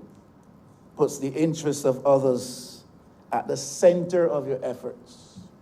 It commands and sometimes consumes your energies, but it constitutes your reason for being, your sense of life's purpose, not counting the cost.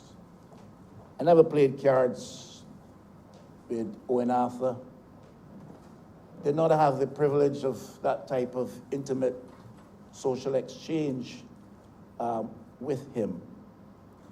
But my distinct impression from my distance was that he was motivated in this way, with a sense of calling to serve a cause larger than self, and to pursue interests of others, even when it meant making the interests of self and by extension family perhaps secondary to that cause.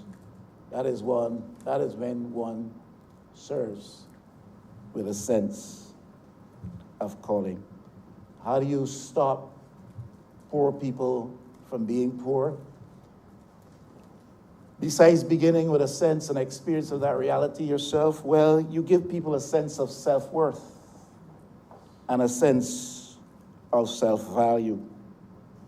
You model that in your own journey of life, a life which leads you from the experience of that poverty of which I've been speaking for the last couple of minutes, from poverty at its worst, to the position of Prime Minister in the land of your birth, and a record of service that is exceptional and heralded by many near and far, and even by the lips of those who personally may not have themselves benefited. So you model that journey that you make in yourself, from a poor country boy to a prime minister. Mention has been made in passing by the Honorable Prime Minister, one or two other things which signal Owen Arthur's attempt to give Barbadians, especially those in the lower stations of life, a better sense of self-worth and self-value. Made reference to the establishment of a Pan-African Commission. And then, of course, there's the establishment, perhaps that's the pinnacle of that type of effort, the establishment of a pantheon of heroes, people who embodied the best of that which is Barbadian, people who embodied the best of that which Barbados had to offer, the best of service that one could offer in the cause of our national community, reflected in their lives. And I think the national heroes that would have been identified and that pantheon established back then serves, pardon the use of the term, as a monument to that which each Barbadian was encouraged to aspire to by the leadership of the time.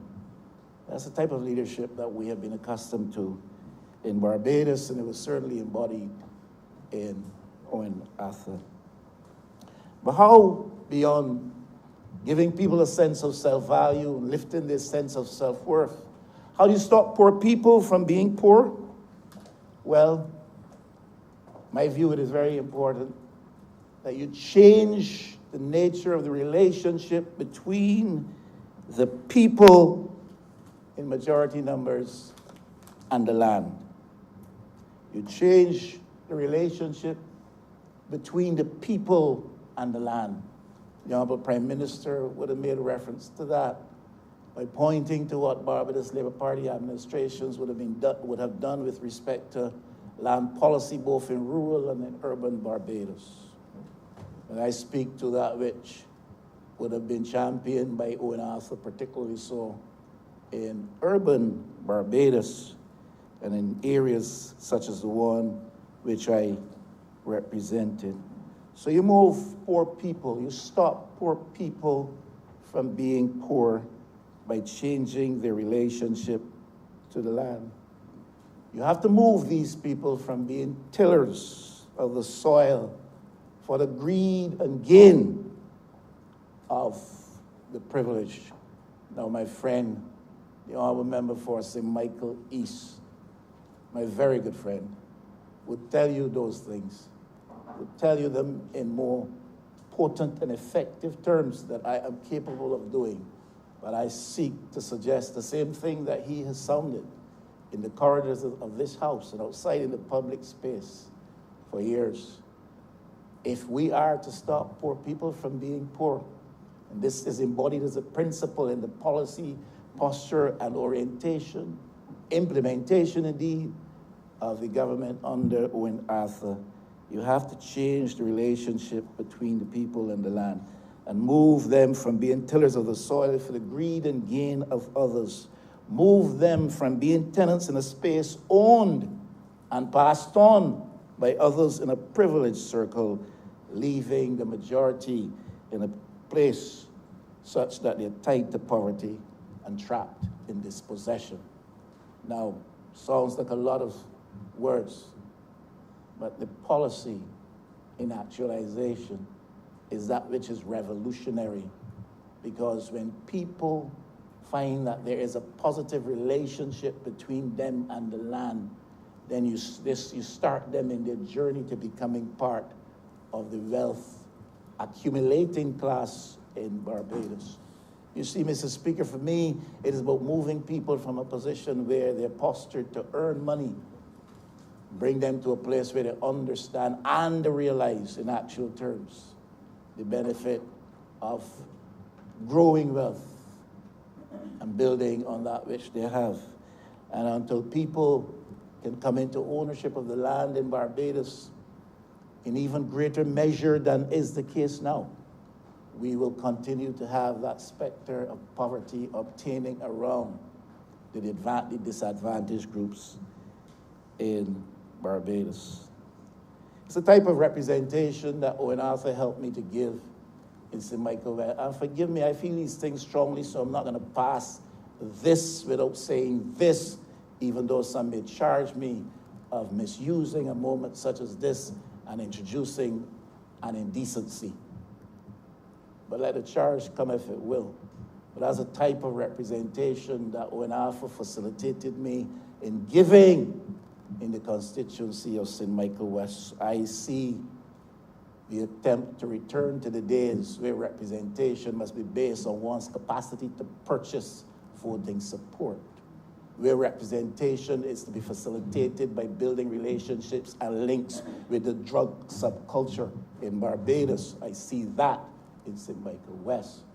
So let the charge come if it will. But what I am speaking of here today is not that. I am speaking here today of a kind of quality and brand of representation that Owen Arthur facilitated me in giving to the people of St. Michael West, helping to change the relationship between the people and the land in a positive way. Prime Minister spoke of the Urban Tenantries Transfer of Title program. St. Michael West has some of the biggest tenantries in urban Barbados. In Garden Land alone, 139 different tenantries. In Tudor Land, down the other end on the western side in Paris Gap, 97 tenantry spots. And the program of transfer of title through the Urban Development Commission, championed by the policy on urban transfer of title legislation, was effective in bringing many of those people into a better, more positive relationship with the land. And I feel those things very strongly. And I say that's the kind of quality representation that people out there seek to have. Not the type that comes through the reinforcement of dependency or the persistent reliance on the offerings that come through mendicancy. That's not what representation for me is about. And as far as I was able to assess, that was not what representation at the constituency level for Owen Arthur was about. Not dependency and building on platforms of mendicancy. No, sir. It was about empowering people, and the transfer of title program, Urban Barbados, was a significant revolutionary tool in helping to change the character of housing in Barbados. And I think by her own voice, the Honorable Prime Minister as well alluded to that. That is why I've said more than once that for me, policy of National Housing Corporation in trying to bring Barbadians into a position of greater empowerment should not seek first to give them a unit in which to live, but should seek first to provide land to which they can find title. Land to which they can find title, and land on which they may be facilitated in building. And I see an affirmative nod from the Honourable Member for Christchurch West, signaling that there's wisdom, at least, in what I am trying to say. And I thank you for that signal of support for this position. How do you stop poor people from being poor? The goal of a graduate of the university in each household is not just an aspirational statistic, or was not simply an aspirational statistic. I think some interpreted this as political talk, as gimmickry. But I think that that was revolutionary thinking reflecting itself in a very practical way. Not intended to create political noise, not intended to muster political appeal, but coming out of a bosom, political bosom, that understood the role of tertiary level education in lifting ordinary Barbadians, whether you come out of Rose Hill, or out of Savannah Road, or out of Joes River, or out of Westbury Road, to lift ordinary Barbadians from a position of poverty, generational poverty, and bring them to a better place where they can more productively contribute to the building of the nation. And it underscores an appreciation, an understanding for the role of the university empowering the nation through education. It underscores an understanding of the importance of the value represented in each household in contributing to the economic advancement of the country. We often speak with reference to the things, the units in an economy. We speak to businesses and to households, and we speak almost fleetingly of that matter of households. But unless you empower households, and radically so, you limit the ability to which the average person can break away from generational poverty and contribute in a productive way to the building of a nation. And those who speak out of the bosom of the university speak with one voice when assessing Owen Arthur's contribution to the phenomenal growth of the university during his administration. They all speak with one voice. They do not diminish the leadership of Sir Hilary Beckles, but they seek only to highlight that Sir Hilary was facilitated in his efforts to move the university from simply being a place of higher learning to being a real world-class university, competitive with universities around the world of its kind and of its class, and to come out as a stellar type of entity. Now, when Arthur facilitated that, I happened to work as Minister of State in the Prime Minister's office. And when one or two of these things went down, and I knew that Hilary Beckles, now Sir Hilary, was driven by a passion for seeing the university grow in certain direction. But he had to rely on the assistance of the policy of government, the aid of government, particularly so the office of the Prime Minister, Minister of Finance, to ensure that these things took place. So whether you talk about the developments on the Black Rock side of the university, whether you talk about the Earl Barr Center, Creative Imagination, or the CARICOM Research Facility, or what have you. UE is what it is today because of the efforts of the administration there, but UE is what it is today because of the support of the government led by Owen Arthur at the time. And I think that that is something significantly worthy of note. And that record is clearly established, as I said, in the minds of those who speak. How you stop poor people from being poor? You make jobs the number one job. That's how you stop poor people from being poor. You make jobs the number one job. So the number one job has to be about creation of jobs, especially when you come to leadership at a time when the country is reeling under significant levels of unemployment, especially in that particular type of context. You have to make the effort. We talk about the creation of 30,000 jobs, and in your first term as leader, when you start to talk about these things, people perhaps react with a measure of disbelief or even distrust. But you stop poor people from being poor not only by mouthing it, but by going on to make sure that it is achieved. And it was during Owen Arthur's leadership of the government of the day, Barbados saw significant inroads being made on the issue of the high level of unemployment in Barbados, which started particularly so in the early 1990s.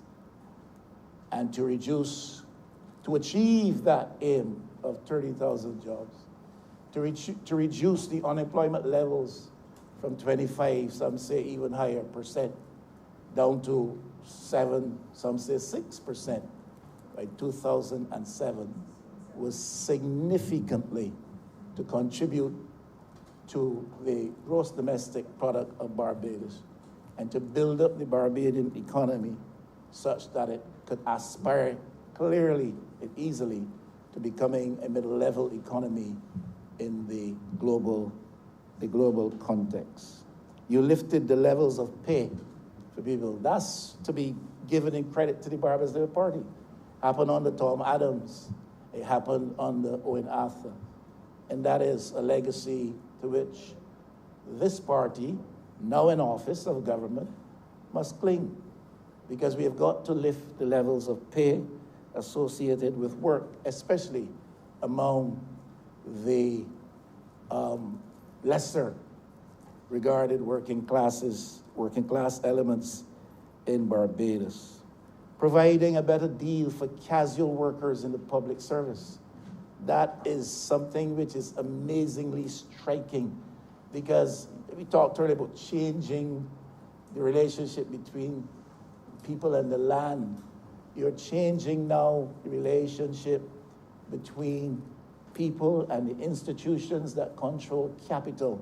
You're putting people in a better position of security, where they can now go and broker deals for themselves and take responsible roles in the world of finances and see done in their experience and that of their families that which they was unable to have done before.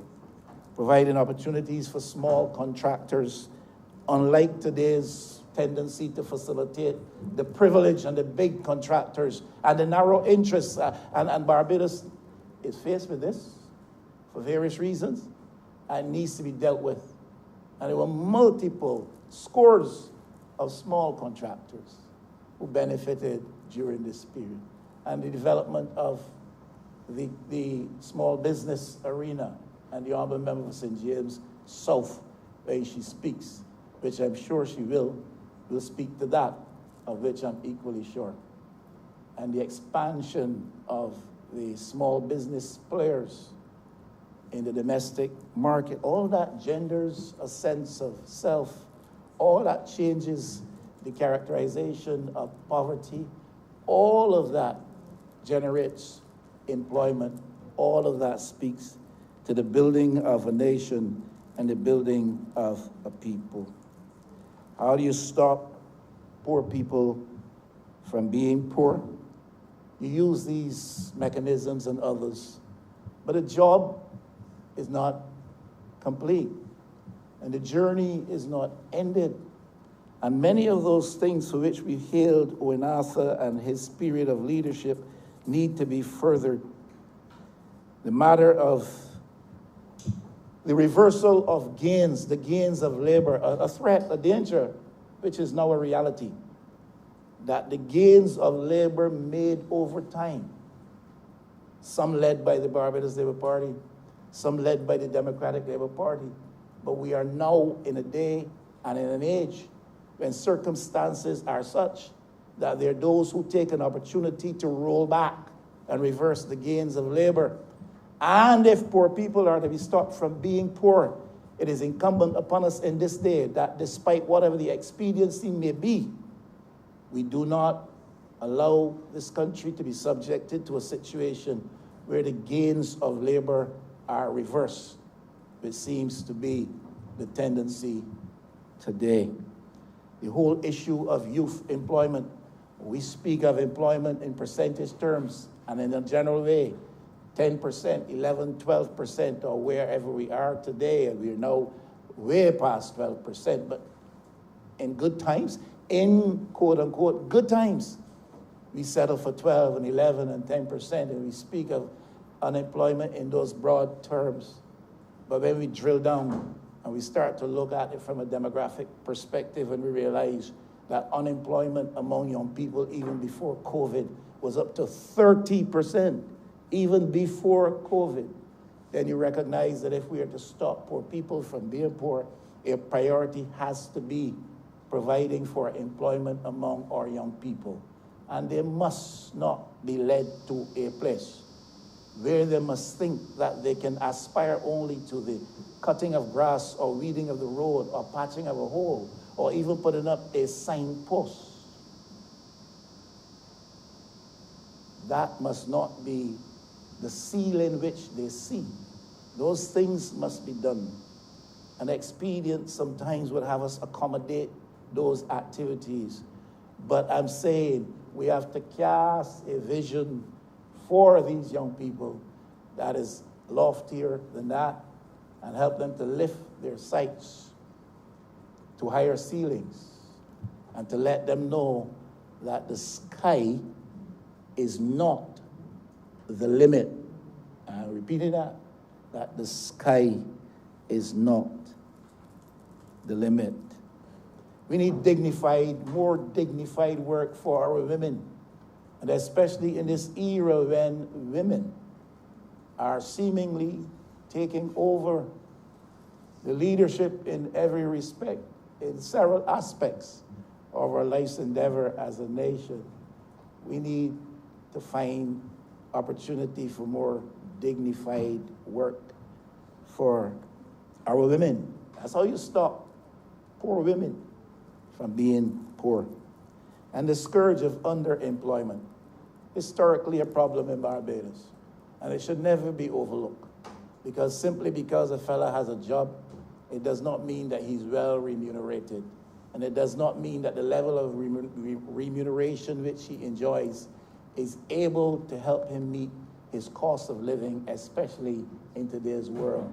And therefore, that underemployment issue has to be addressed if we are going to stop poor people from being poor.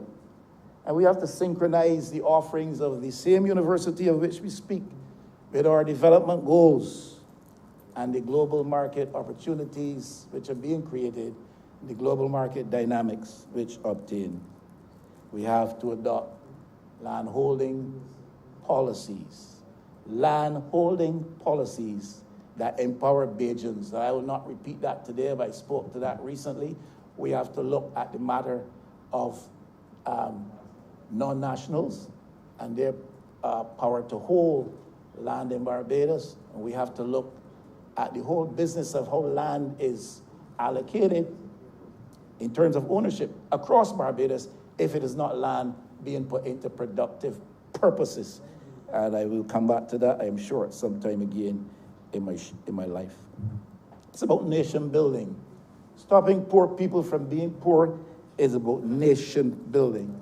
Any fundamentals we spoke to, the Honorable Prime Minister spoke to this morning, and fundamentals which were achieved in significant terms under ONAFA, whether it was the lifting of the gross domestic product, whether it was the lifting of our level of foreign reserves to comfortable levels, whether or not it was the matter of building our foreign reserves, etc. These things are important. Reducing the level of employment, broad macro fundamentals, which are very much a part of nation building. But there are other aspects of nation building that cannot be omitted. The establishment or the establishing of institutions which are viable and which are meaningful, which not only facilitate service to Barbadians and visitors to our country, but institutions which are renowned for their levels of transparency, for the integrity that is associated with their functions. This is a type of activity in which the ONAFA administration was engaged. The building up of institutions in Barbados which were credible and which served the interests of the average Barbadian citizen, household, business, and institutions which fitted us for our responsible role in the region and in the world. And that is part of the exercise of stopping for our poor people from being poor, whether they're political institutions, economic institutions, social institutions, the institutions that we frame as non-governmental institutions. They're all part and parcel of the exercise of nation building. And it is in building a nation institutionally that you help to create the platform for building the nation's people and stopping poor people from being poor. Mr. Arthur was an unapologetic regionalist. He must be hailed for his work with respect to the CARICOM single market and economy. We understand the critical importance of institutions like this. He understood not only from a doctrinal perspective, an institutional, theoretical institutional perspective, he understood it from a functional perspective. The whole business of the rights of establishments, the expansion of market frontiers within the region, the whole business of functional cooperation, if as a nation state, within the context of a region, we were as a people, Caribbean people, to take our place in the world. Mr. Speaker, I believe, I heard a lot of tributes over time, and I don't want to, I was able to read, but one of the best tributes I heard made to Mr. Arthur came from David Simmons. He said something to this effect, that he and Owen saw each other as best political friends. But yet when I made the transition from the political arena to the judiciary and took up my appointment as Chief Justice, he, meaning Owen Arthur, scrupulously kept his distance and did not interfere with any of my decisions or recommendations. That's a glowing testament, Mr. It is hard for the powers that be sometimes to observe the required distance and not to meddle. And he said, even though we shared a long-term political friendship, when I moved from the political arena as part of his administration to the judiciary, another branch of government, he scrupulously kept his distance from me, and we hardly talked except in an open, professional manner. This clear testament to the fact, Mr. Speaker, that an intellect of obvious enormity was also attended by a high sense of integrity in the functions of the office of Prime Minister. It is a clear testament of respect for the tenets of democracy and an awareness of the challenges to the practice of separation of powers in our system. Prime Ministers find it very difficult to keep out of meddling in the affairs of other critical institutions. Now, there's a culture the practice of politics, our system in the Caribbean, and the challenges which the way we practice separation of powers allows for itself or creates for itself. Three branches of government, the legislature, the executive, and the judiciary, theoretically separate. In our context, hey, the executive sits here with full dominance in the legislature. And if we're not careful, we can find ourselves tempted to interfere in the judiciary.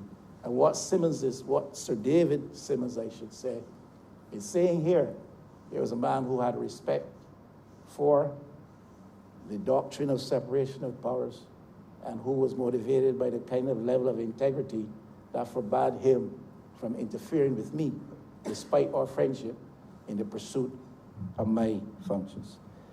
There was a poem from which Mr. Arthur would frequently quote, and it's written by Robert Frost, and you're probably familiar. But I have promises to keep, and miles to go before I sleep, and miles to go before I sleep. And I heard him often quote that even on the floor of the House. Well, I have promises to keep, and miles to go before I sleep. Miles to go before I sleep. The journey now has ended, and over many miles, many promises are being kept by Prime Minister Arthur when he served in that capacity. Sleep now has been reached. Sleep now has been earned. And I believe that rest is fully deserved. And I offer those words in tribute today humbly. Thank you.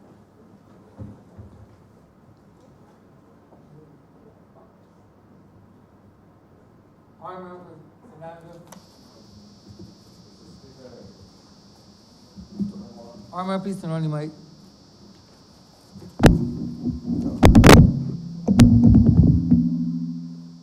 Mr. Speaker, it is somewhat ironic that I should be here giving a tribute to a Prime Minister who is not the only Prime Minister to have terminated my term as a member of the Cabinet. I would say that I have the dubious distinction of being fired by two Prime Ministers, including Owen Arthur.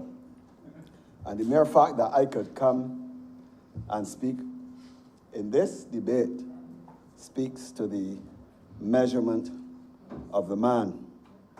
I would also like to say that his measurement can also be determined by the fact that he recognized, before he died, he recognized after that termination that he had made a serious mistake. As a matter of fact, he's on record as having said, if it is one of the worst decisions that he has made, is to have fired me from his cabinet.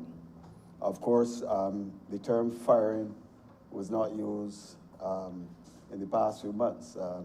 It was more a boxing match, a reshuffle. And, you know, I bear no malice. I still remain a member of the Barbados Labour Party. And unless, for some strange reason, my comments might put me in trouble, I shall so remain. But I would like to say that I will always feel free to make my certain statements. Sometimes what you say and what you do not say could put you in trouble. Sometimes by remaining silent, it can put you in trouble, and by saying too much can also put you in trouble. And I've always had problems with my mouth, in the sense that I keep my mouth shut sometimes when I should speak, and sometimes I speak when I should not. But I believe in the maxim that you should speak as I said already in these chambers, when you have something to say. But when Arthur set the high standards of leadership, that will not be easily matched. What has not been said by previous speakers, including the first speaker in this debate, is that the standards that he set are standards which should be emulated, and emulated in terms for the future. But I think it is important to understand the ONAFA, the background, which set the stage for ONAFA's entry as the Prime Minister of this country. I recall in 1994, when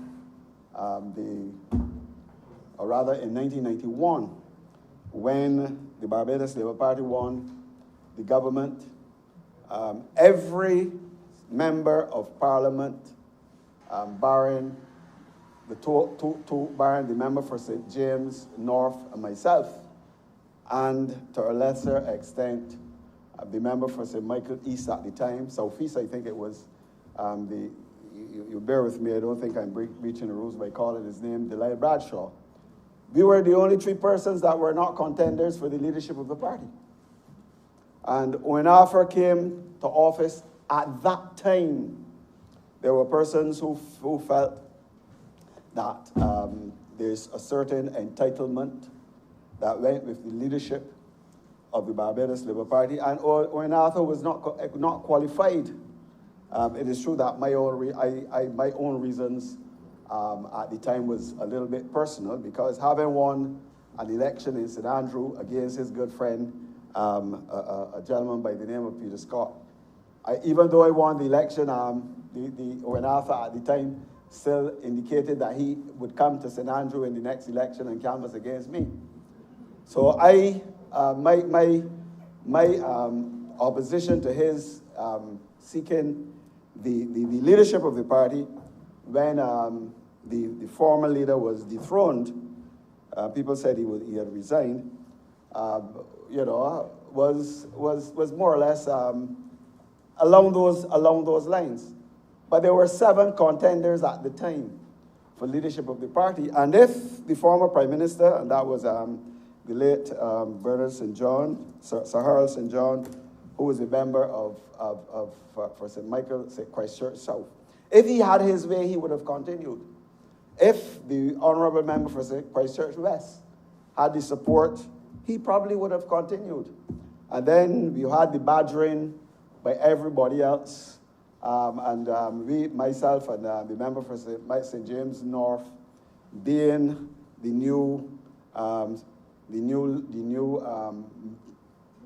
members of Parliament, it was felt that we could be cajoled in supporting one way or other. It is common knowledge at the time that I could not be really moved, because I had always admired at the time, my political hero at the time was the member for St. George South, the Honorable Louis Tell. So Louis Tell, sorry. And I made no bones when I was being hijacked by the other 6. I said, well, I was even hijacked one day. Somebody offered to give me a lift in the hope that the lift home when something was wrong with my car would result in my support for them. And I made it very, very clear that the only Prime Minister that I would support, the only leader of the Barbados Labour Party I would support would be Sir Louis Tell. And I suffered for that. But that was my position, and I have always taken certain positions in this House, in the Barbados Labour Party, and having taken certain positions, I don't veer away from my positions. I believe that when you're elected to the House of Assembly, that you're elected to serve the people. And the question of making deals, the question of someone trying to come to you with some sort of package, that is not in my DNA. So you either don't come, or you say something negative with respect to my position. But that has been my position, and that is my position up to today. And I dare say that that is the environment that surfaced at the time when I came to Parliament, when Owen Arthur achieved the leadership of the Barbados Labour Party.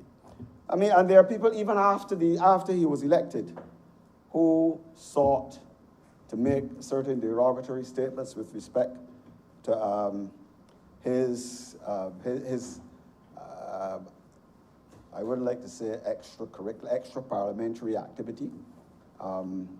Everybody knew Arthur well, and socially, I don't think that you could have a better person. Sometimes socially, probably things might get a little out of hand, and in his exuberance and his excitement, especially, you know, it's like going to, if you go to a party and the party, the drinks are flowing, the food is good, the music is good. If the music is good and you're dance, you dance. And if you like food, you eat the food. And if you like the drink, you might go a little bit overboard. And there were persons then, even within Parliament, even outside of Parliament, within the leadership of the Barbados Labour Party, who felt that he was not suitable, even after he was elected as leader. And, you know, the feeling was, don't worry, he's not going to last long. We probably might have another leadership contest before the election.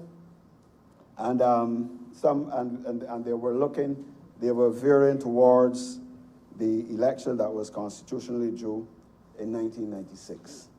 But the Owen immediately put a stamp with respect to the leadership of the Barbados Labour Party on the party. And I recall, notwithstanding the little run-ins that we had earlier, a debate in the House of Assembly, we were dealing with national insurance. And I was supposed to be the spokesman in that particular area. And I spoke with respect to the information that I had before me. But to my surprise, while I was, or rather before I gave my presentation, the member for the city, the former member for the city, she had a stack of information. I said, but how comes I'm in charge of this information and nobody never gave me this information? He says, well, you're new and you got to learn. You have to make sure you get information by yourself. That is the type of environment that was the Barbados Labour Party in those days. Each man for himself. And I am coming from the same background as Owen Arthur. It pained me to see the attitude of certain persons. I hope it is not being critical of those individuals, but it is Owen Arthur was the first person from humble origins that ever assumed the leadership of the Barbados Labour Party. And as a result, that is the type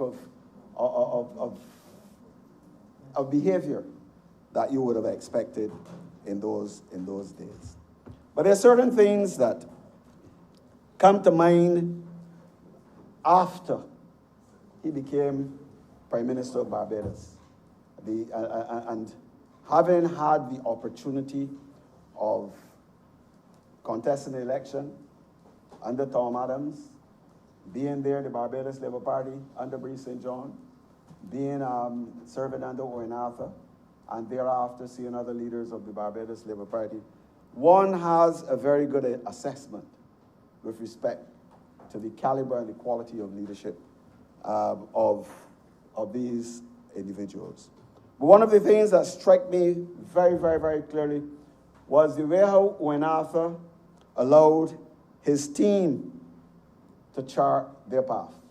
In 1994, I was chosen as Minister of Housing, Minister of Housing and Public Works, including water, a ministry that after the Democratic Labour Party came into office, took 4 ministers to handle. And, straight away I remembered when Owen Arthur gave me those responsibilities, and I looked at the various areas, I couldn't believe it. How am I going to handle these particular portfolios? And I remember when Arthur said to me, well, George, I have studied your background. You've been involved in community activity for a number of years. And one of the things that you're good at is you have to learn to delegate. And you know how to do that. And, you know, I was blessed, to be honest with you, with good chairmen of statutory boards, including the member for St. Joseph, including the member for the present Minister of Foreign Affairs, persons of that caliber. And I didn't have, I'm no reflection on the minister, the former minister responsible for water, having to go on television, having to speak to the water problems. We had competent chairman of boards, and you had a competent engineer in Mr. Dennis Yearwood. And we had no issues in none of these areas. The statutory boards, the chairman of the National Housing Corporation at the time, the member for St. Joseph, I didn't have to know what was going on, because as the Prime Minister told me, you have to know how to delegate, and you have to make sure you have good people. And the thing about it is that we had to come up with a plan, and I had my own team in housing, a plan for dealing with housing.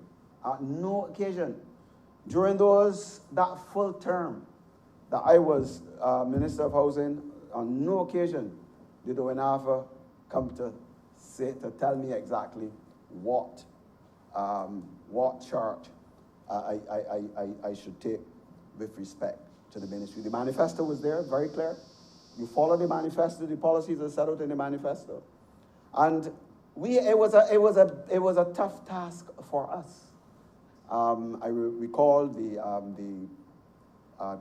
utilization of the Housing Credit Fund, the General Workers Loan Fund, meeting with the officers in the Ministry of Finance with respect to the bond issue, the $50 million bond issue, meeting with the banks with respect to the 100% mortgage. All of us, this was done by us. And I remember one day after being in office for about a year, I don't know if the member for St. Joseph could recall, but we got a meeting we got a call we were summoned to a meeting by the Prime Minister. And to be honest with you, I was trembling in my boots, because that was the first time that the Prime Minister had ever called us with respect to what was going on in the ministry. I'm only saying this to show you how much confidence he had in the persons who he had put in the respective ministries, and there was absolutely no interference whatsoever. And I remember trembling, and Mr. Marshall, who I've known from his student days at Combermere, we went up, and he himself was trembling. We were wondering, what could the Prime Minister be summoning us to this meeting for? And I remember we came in and sat down, and he pointed his finger. He says, George, and we had just done some acquisitions in certain parts all over the island. And he said, point his finger. He said, George, I understand that I could see that you all are going on a housing program, and I like the program, but remember, do not forget the people in St. Peter. That is all. And I felt so relieved. So relieved. And that was the measure of the man. And if it is one thing I can remember him for, it is that sort of confidence that he placed in the persons under his charge. And that confidence also extended towards his elevation to the office of Prime Minister. Notwithstanding the fact that he had all of these things going against him, with everybody ganging up to be the leader of the Barbados Labour Party at the time when he became leader. Once he assumed the leadership, he knew that he was leader. There was not a question of his feeling insecure, of his trying to ascertain who his enemies within the Barbados Labour Party were. And I think that it was a good lesson to us in that style of leadership, that he himself was confident in his position and he made us confident in ours. The other thing, he surrounded himself. Now there are some leaders, there are some leaders, some leadership styles. The Trump leadership style is to surround yourself with people of the same view as you. So that you see the debate now in the House and in the United States with respect to the selection of a new judge. If Trump could have had people thinking the way, enough senators thinking in the way he thinks, he would have his way.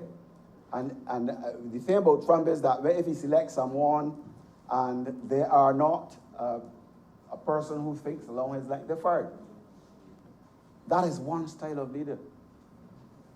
When Arthur felt at the time that he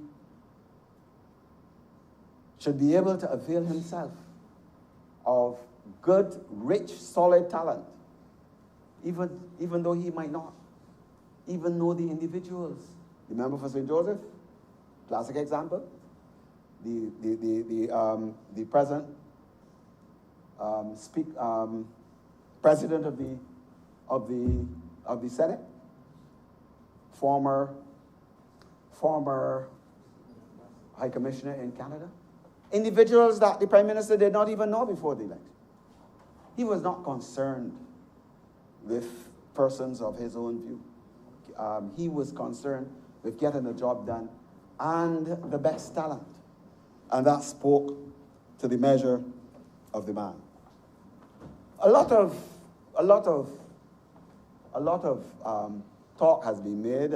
Even I myself was a little baffled and taken aback by the Prime Minister's comment when he decided to resign from the Barbados Labour Party.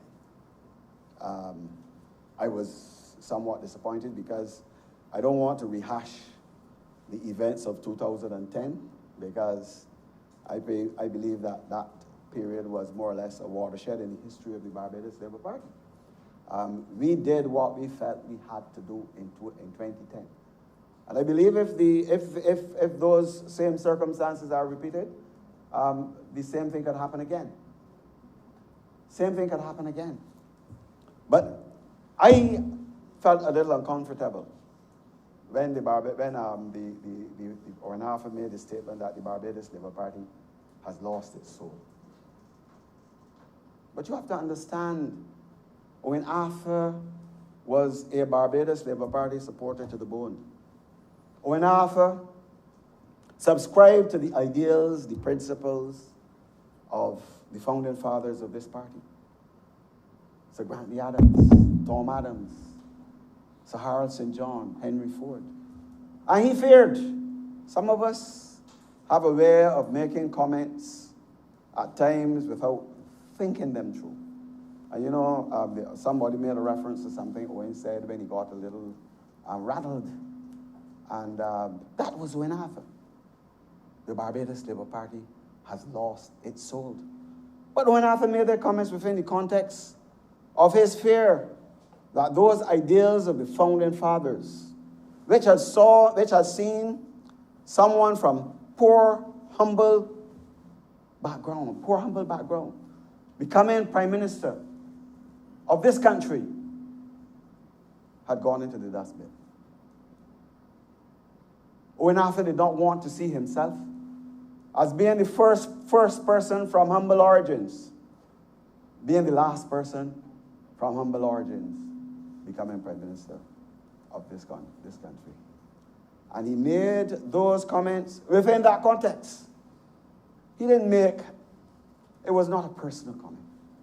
He didn't make those comments as if to undermine the Barbados Labour Party, which a party that had put him in the position, the highest position in the land. That was not the Owen Harper that I knew. And Owen Harper believed in those principles, the founding fathers. And Owen Harper, up to his death, was concerned that those ideals were being treaded upon. And as if to underscore what I'm saying, Owen Harper, coming from those humble backgrounds, he sought to uplift persons who came from the same background that he came from. He had a desire to see those persons improve their standard of life. And he was, I guess to say that he was impressed would not be a good word to put it, but he lived by what informed the measures, the principles that were enshrined, or that informed the Tenantries Freehold Purchase Act, and which gave persons like his own family, his own relatives, the right to own the spot of land to which, in many ways, they were entitled for centuries. And as a result of that, his own visions, he had a vision mirroring the achievements of the Tenantries Freehold Purchase Act. A graduate, his own vision, to see a graduate in every household. To have a regime whereby every single Barbadian has a right to shelter. Now, there was some controversy or some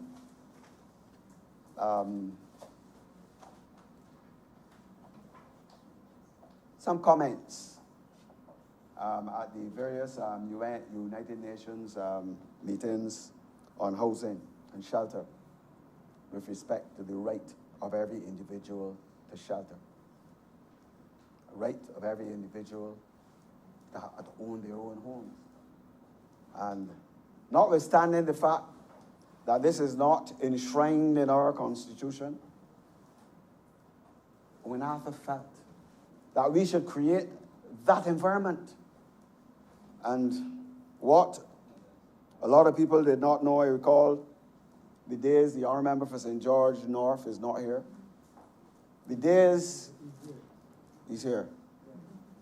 The honourable member for St. George, the days when he, as the junior minister of housing, when I, as Minister of Housing, incurred a lot of attacks from the Democratic Labour Party and certain elements of Barbadian public, including persons who were owners of land that was acquired by government, when we went, you could say we went on a rampage to create a land bank to ensure that we have enough land that every single person in Barbados, we had certain plans, and we had discussed this with Owen Harper, and he was excited about it.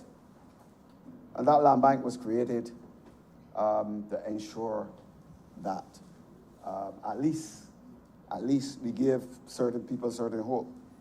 Now, you would heard me speak in this house with respect to lands that have been acquired by government for poor people who have been affected by the ravages of nature, people who cannot afford to buy land at $5 a square foot, and people who live on the periphery of existing villages where there is no such opportunity available for them to own land. And that is what informed our decision to acquire lands in order to achieve the dream of Owen Arthur. Because we had a lot of in-depth discussions really about this. And I must say that I believe this is a dream that former Prime Minister, the Right Excellent Errol Barrow also had. Because when you look at the landscape in the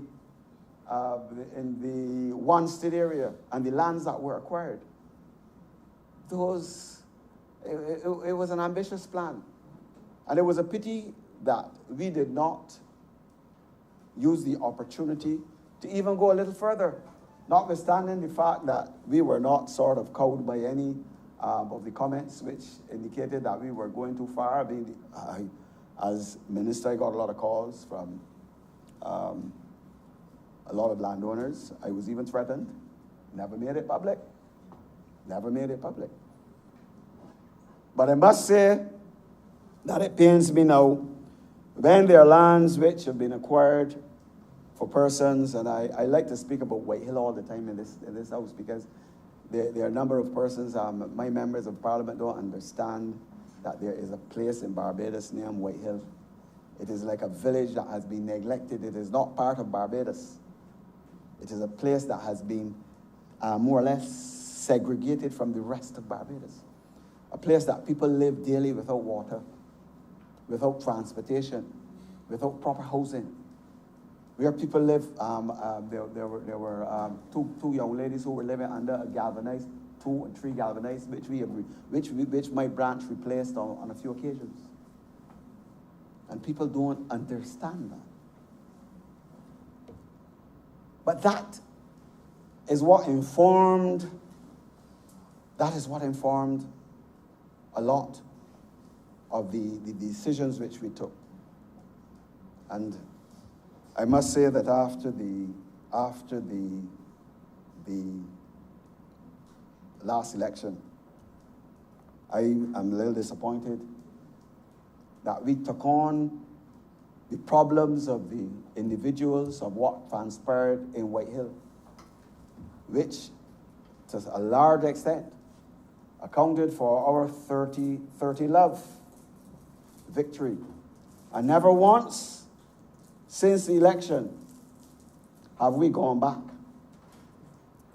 to Whitehill in order to analyze the problems of that particular area. And as I said, that is why I am pained by the fact that we can now, despite the position that we took, we can now go back to the same Lancaster, whether it is in the terms of a land fair or whatever, and speak about and involve the whole of Barbados on lands that are rightfully owned by the people in Whitehill.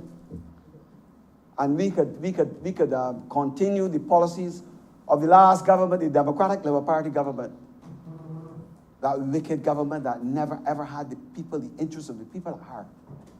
And we could have an all-day land fair to literally give away the lands. You go back to the debates. When I was Minister of Housing, why the land in Lancaster was acquired. It was acquired for the people in Whitehill, for the people who were affected by the ravages of nature, for the people who could acquire lands at 5,000 square foot, and be simply for a photo op, to have a land fair. I mean, at least the same land that was acquired by Shafet, the land that really rightfully belonged to the poor people in Whitehill. At least we were not responsible for Shafet. That was the Democratic Labour Party. But we should have taken a lesson.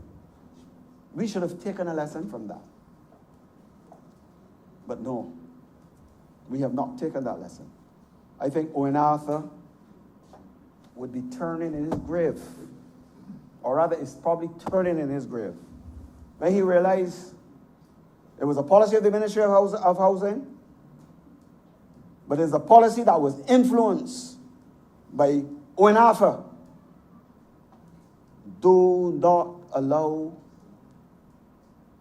those rich people, because there's certain, you know that, Mr. Speaker, you know that there's certain language you use in the trenches that you don't use in certain circles. Don't allow those rich people to come and take over your land. This land belongs to the people in White Hill. This land belongs to the poor people. But the last Democratic Party administration changed all that. Because Owen Arthur wanted to create an environment, and one of the best speeches that the honorable member for the leader of the opposition ever made in this house, he made today. And he probably didn't even realize it. Because Owen Arthur wanted everybody to be able, every person in this country, to be able to own a piece of the rock. A piece of the rock.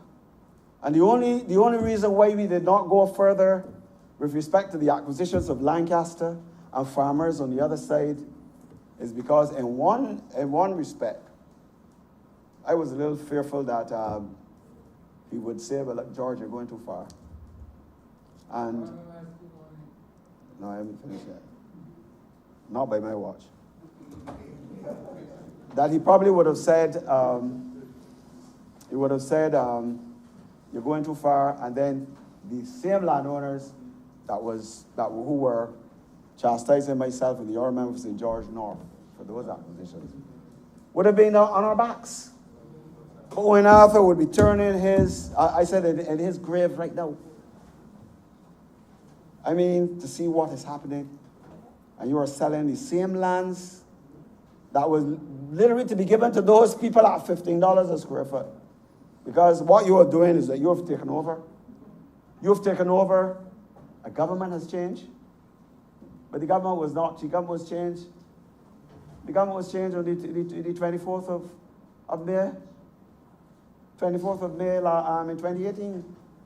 The government was not changed when it was removed from the Ministry of Housing. I don't know how to explain certain things to my constituents. I wouldn't know how to explain certain things to Owen Arthur if he came back to his grave. From his grave, sorry. I don't know. It is hurtful to see that he passed and he left us at a time when something like this is happening. You said that I have 2 minutes.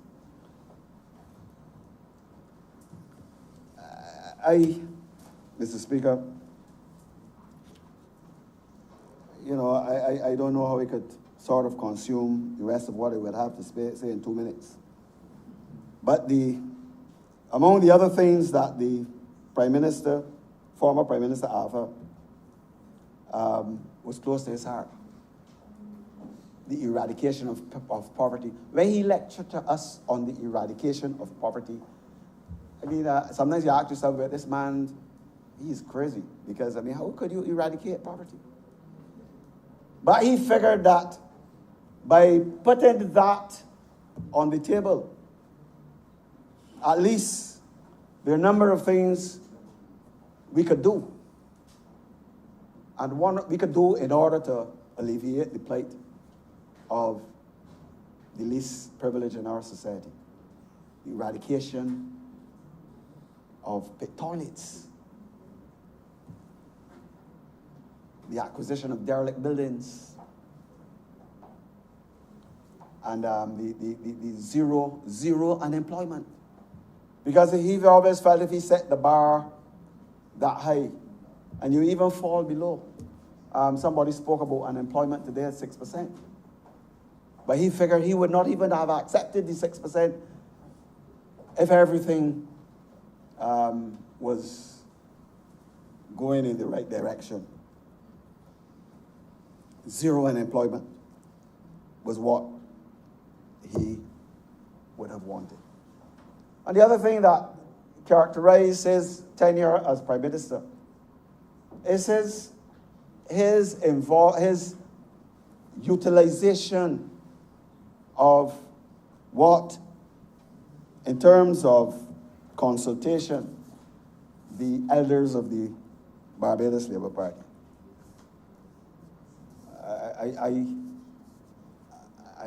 I don't think that we have made good use of those elders of the Barbados Labour Party is coming to certain decisions. Owen Arthur, before certain decisions are taken, even if you don't agree with them, the elders of the Labour Party, consultations. Now, this whole question of legacy, Mr. Speaker, and bear with me, just a few seconds with respect to this point, the legacy. You know, if you are a person that have done well in business, at the end of the day, you want to leave X amount of property to this child and that child. But this is, you have done your best to build up an empire, and you're at a stage where you can now decide that I'm going to give Tom this particular property, Jack this and Jack that. But you did not set out at the onset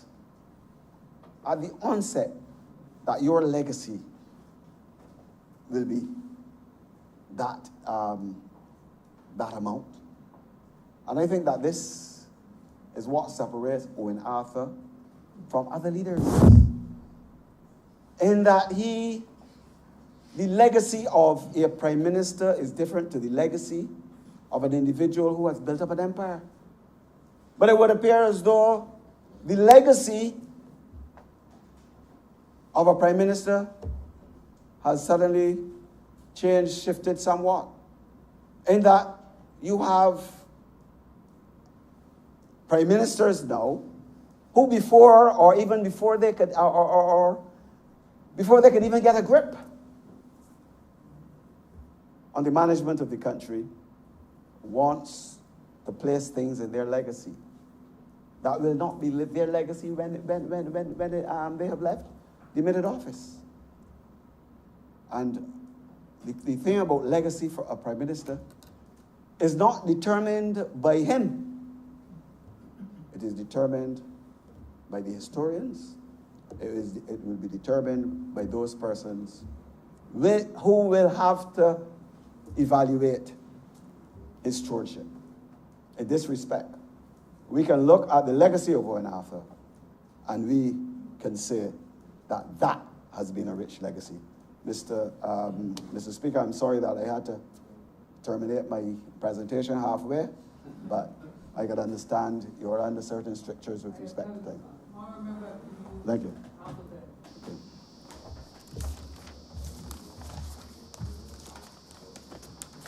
Honorable Leader, Government Business. Thank you, Mr. Speaker. I beg to move the suspension of the sitting until 2:30 p.m. Seconded. The question is that this honorable chamber be suspended until 2:30 p.m. All those honorable members in favor, please say aye.